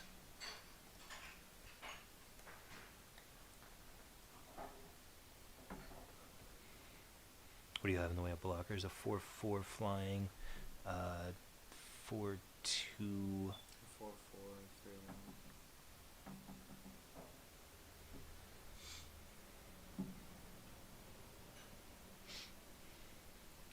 Yeah, I'll just stay right now. All the zombies are making me mill. You gotta find a way to get rid of that damn thing Yeah. so you can finish me off with real damage. You can have your zombie token back now because I can't make any more.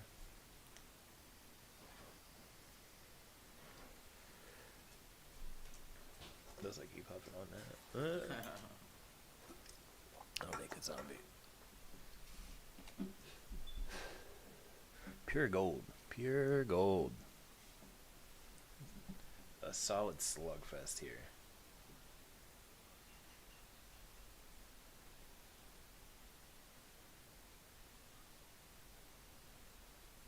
Oh, yes. Alright, so for 2 and 3 colorless, I'm going to play Liliana Death Majesty. Nice. And I'm going to do her Plus minus- one? Oh, minus 3. Nice. So now she's a 2. It says return target creature card from graveyard to the battlefield. That What is creature this? is a Popcorn black chicken. 2, is a black zombie in addition. It, Right. if it wasn't, it is. So, From the graveyard? from my grave. What is that? Popcorn chimkins? Chip. Thank Chip.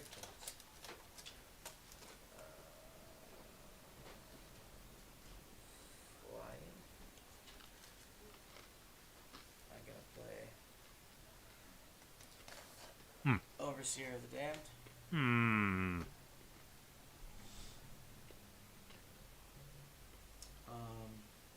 What's yeah. it destroying?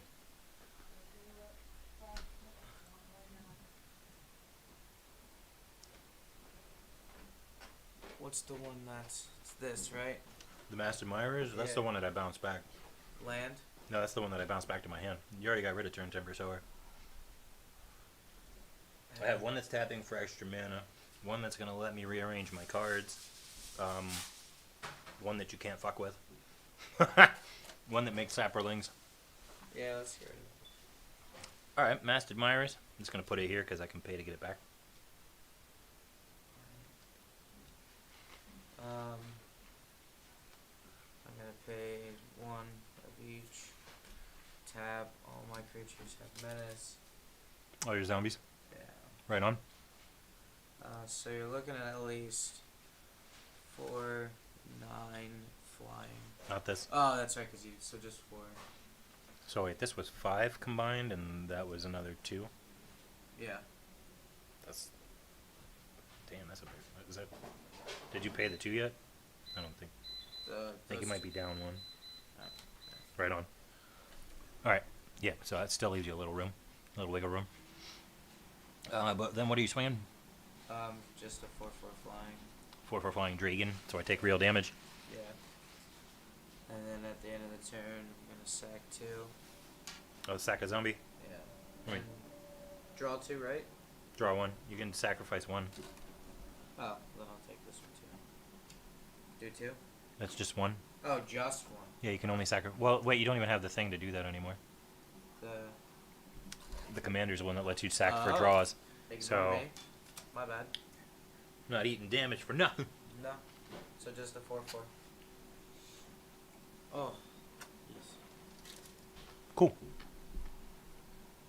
Alright, so let's do these upkeep triggers if that's the turn. Yeah, go ahead and put that for please. Go ahead and have some. Alright. So start of my upkeep. You don't have you have a hand? You have one. You don't have any cards in your hand? One.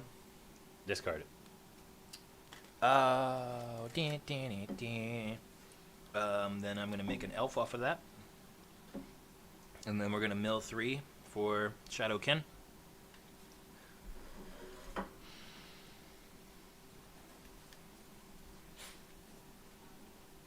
It's all in. Alright, I could Cavern Whisperer, but I'd rather not. And What's then that? it's a mutator. I'd rather use it as a mutator than get it without its effect. Alright, so then I'll finally do my untap and draw. Lots of untap.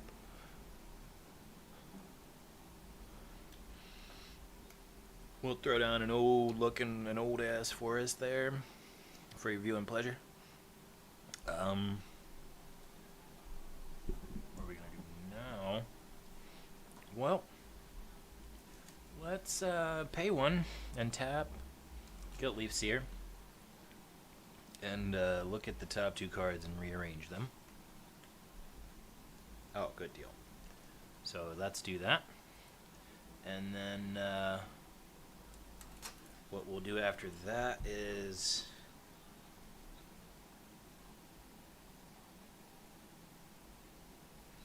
we'll play for 5 and a black. Let's see. 3, 1, 2, black. Enemy of Enlightenment. When we do, we will draw a card from Beast Whisperer. And then we will pay 2 green to bounce Masked Admirers from casting a creature spell from our graveyard to our hand. Then we will pay 2 and 2 green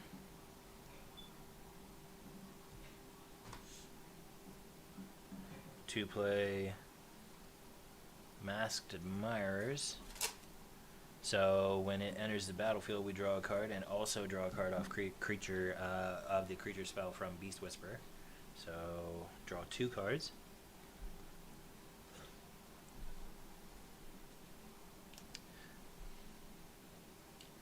That was insane. Wish I could untap right now.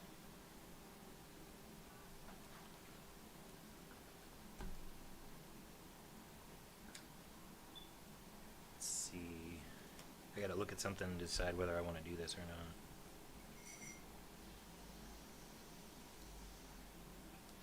There's an ability, but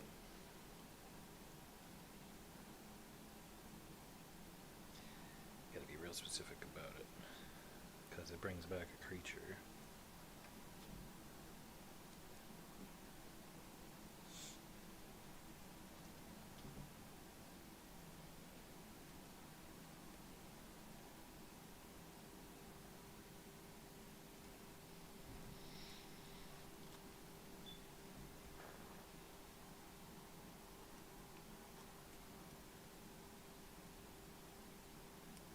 Cool, yeah, actually let's do that. I'm going to...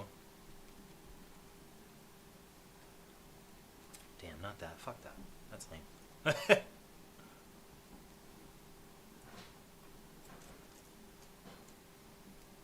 gotta rethink that. I don't think it's the right time. You don't have any cards in your hand anymore. So, no point in a... Discard. yeah, no point in a discard trigger.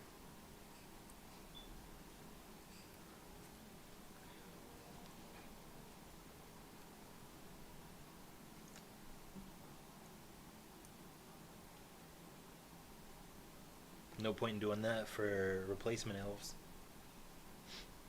Yeah, it's kind of.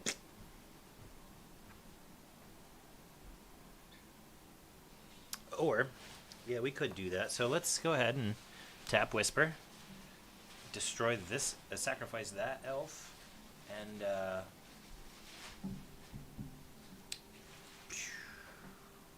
I think we'll sacrifice Guiltleaf Seer, and then return another creature from the graveyard to the battlefield. That'll be Lifecraft Cavalry. It's a 4/4 elf warrior with trample, and it has revolt. If it enters with 2/1/1 counters on it if a permanent I control left the battlefield this turn.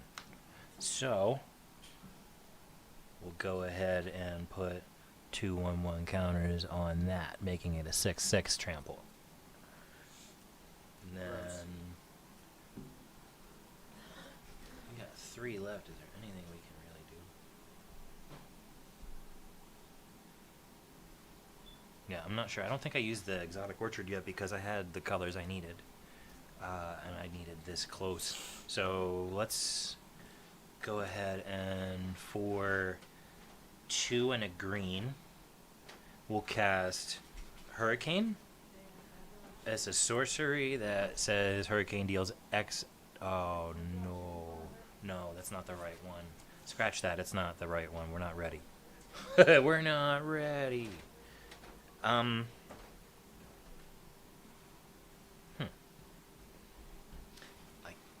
could, but I don't know if I want to. Yeah, let's do it this way. Let's go ahead and for 1 and a black, cast Karsi Sadist. It's a human cleric. When it enters the battlefield, it can use exploit to sacrifice a creature, and when it does, target opponent loses 2 life and I gain 2 life. So I'm going to sacrifice Masked Admirers, take 2 of yours, and get 2 of mine, and then throw that over here for when I want to bounce it back.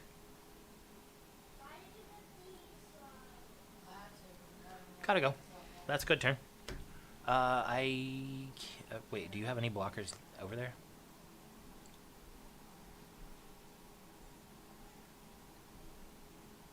Oh, plenty of blockers.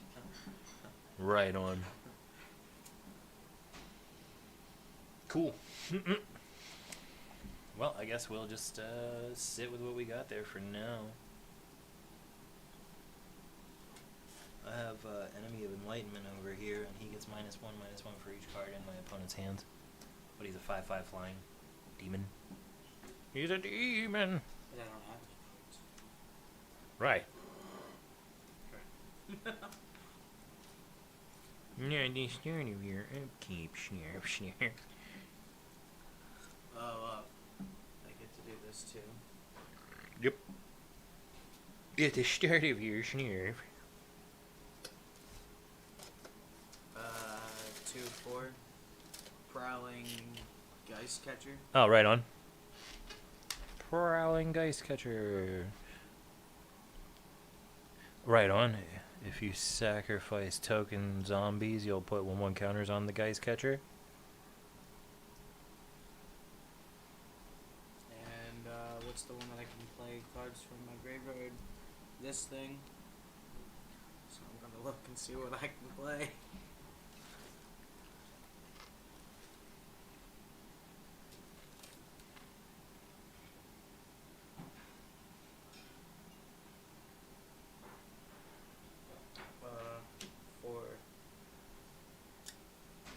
For 1 black and 3 colorless.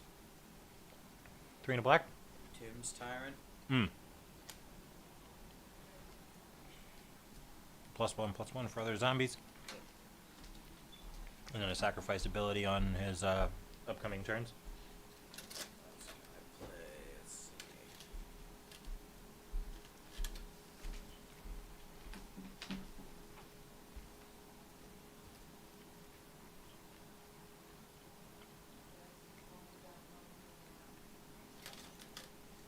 For 2, 1, and 2 colorless. I'm gonna play Midnight Reaper. Nice. Is that one of the ones you can play from your graveyard? Yeah. Once per turn. Once per turn? Yes.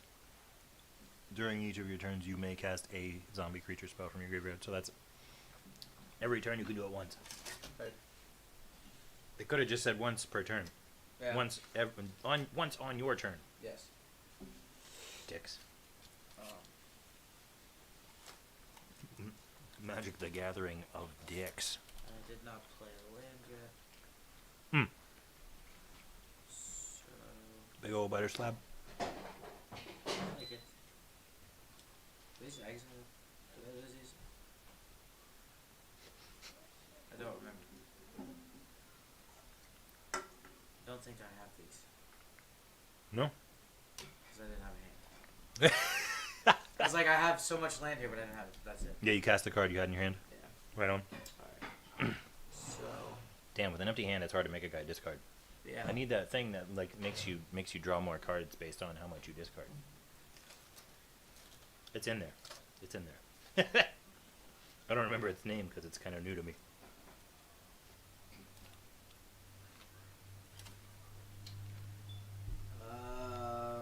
So at least the 4/4 flying.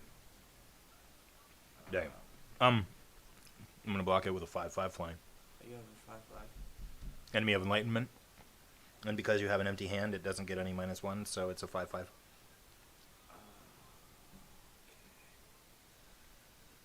Hold on a second. Oh, I'm holding on.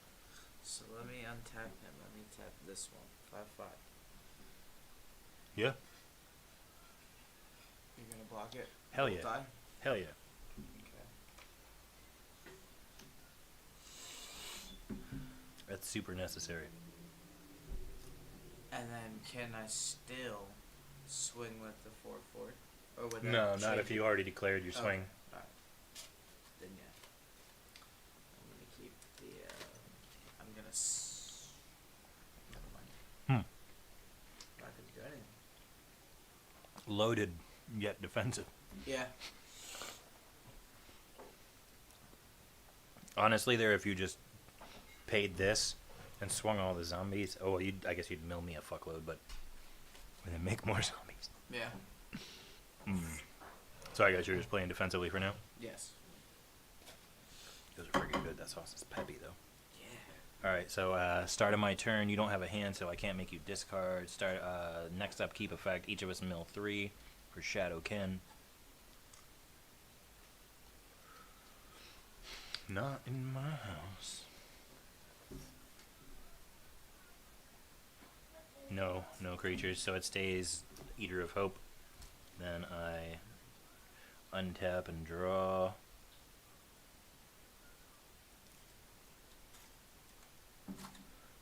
Alright, and then it's time to do some work. So we will play our forest for the turn. How many things do you have that are flying? Just my 4/4? 4. Oh wait. What Hmm. that have activated? When that died. Yeah. So you would draw a card and lose 1 life. I didn't realize that till now. Okay. So if you want to consider that into the beginning. Yeah, discard it. And then I gain an elf. I was reading, I was like, oh wait. Yeah, you That should have would've- been drawed, but I'm surprised you wouldn't have played that at the... Well, I guess it would be at the end of turn, Yeah. wouldn't it? Yeah. Right on. Okay, then, Hurricane for 3, 4 and a green. Hurricane deals 4 damage to each creature with flying. Ooh, you know what? And each player. Add 3 to it, make it 7, GG. Hurricane deals the damage to each player, so I'm going to make it 7.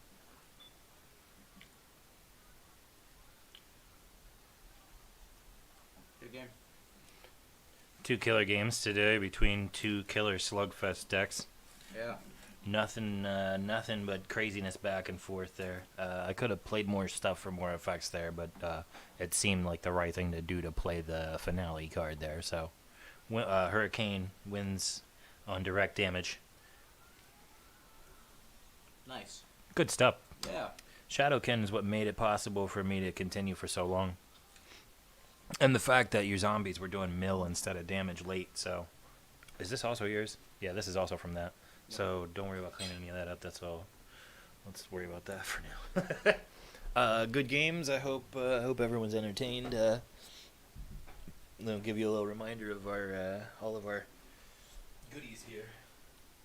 Can I shamelessly plug a show I have coming up? Yeah, when's your show, man? So I have a show April 23rd. Here, let's move this.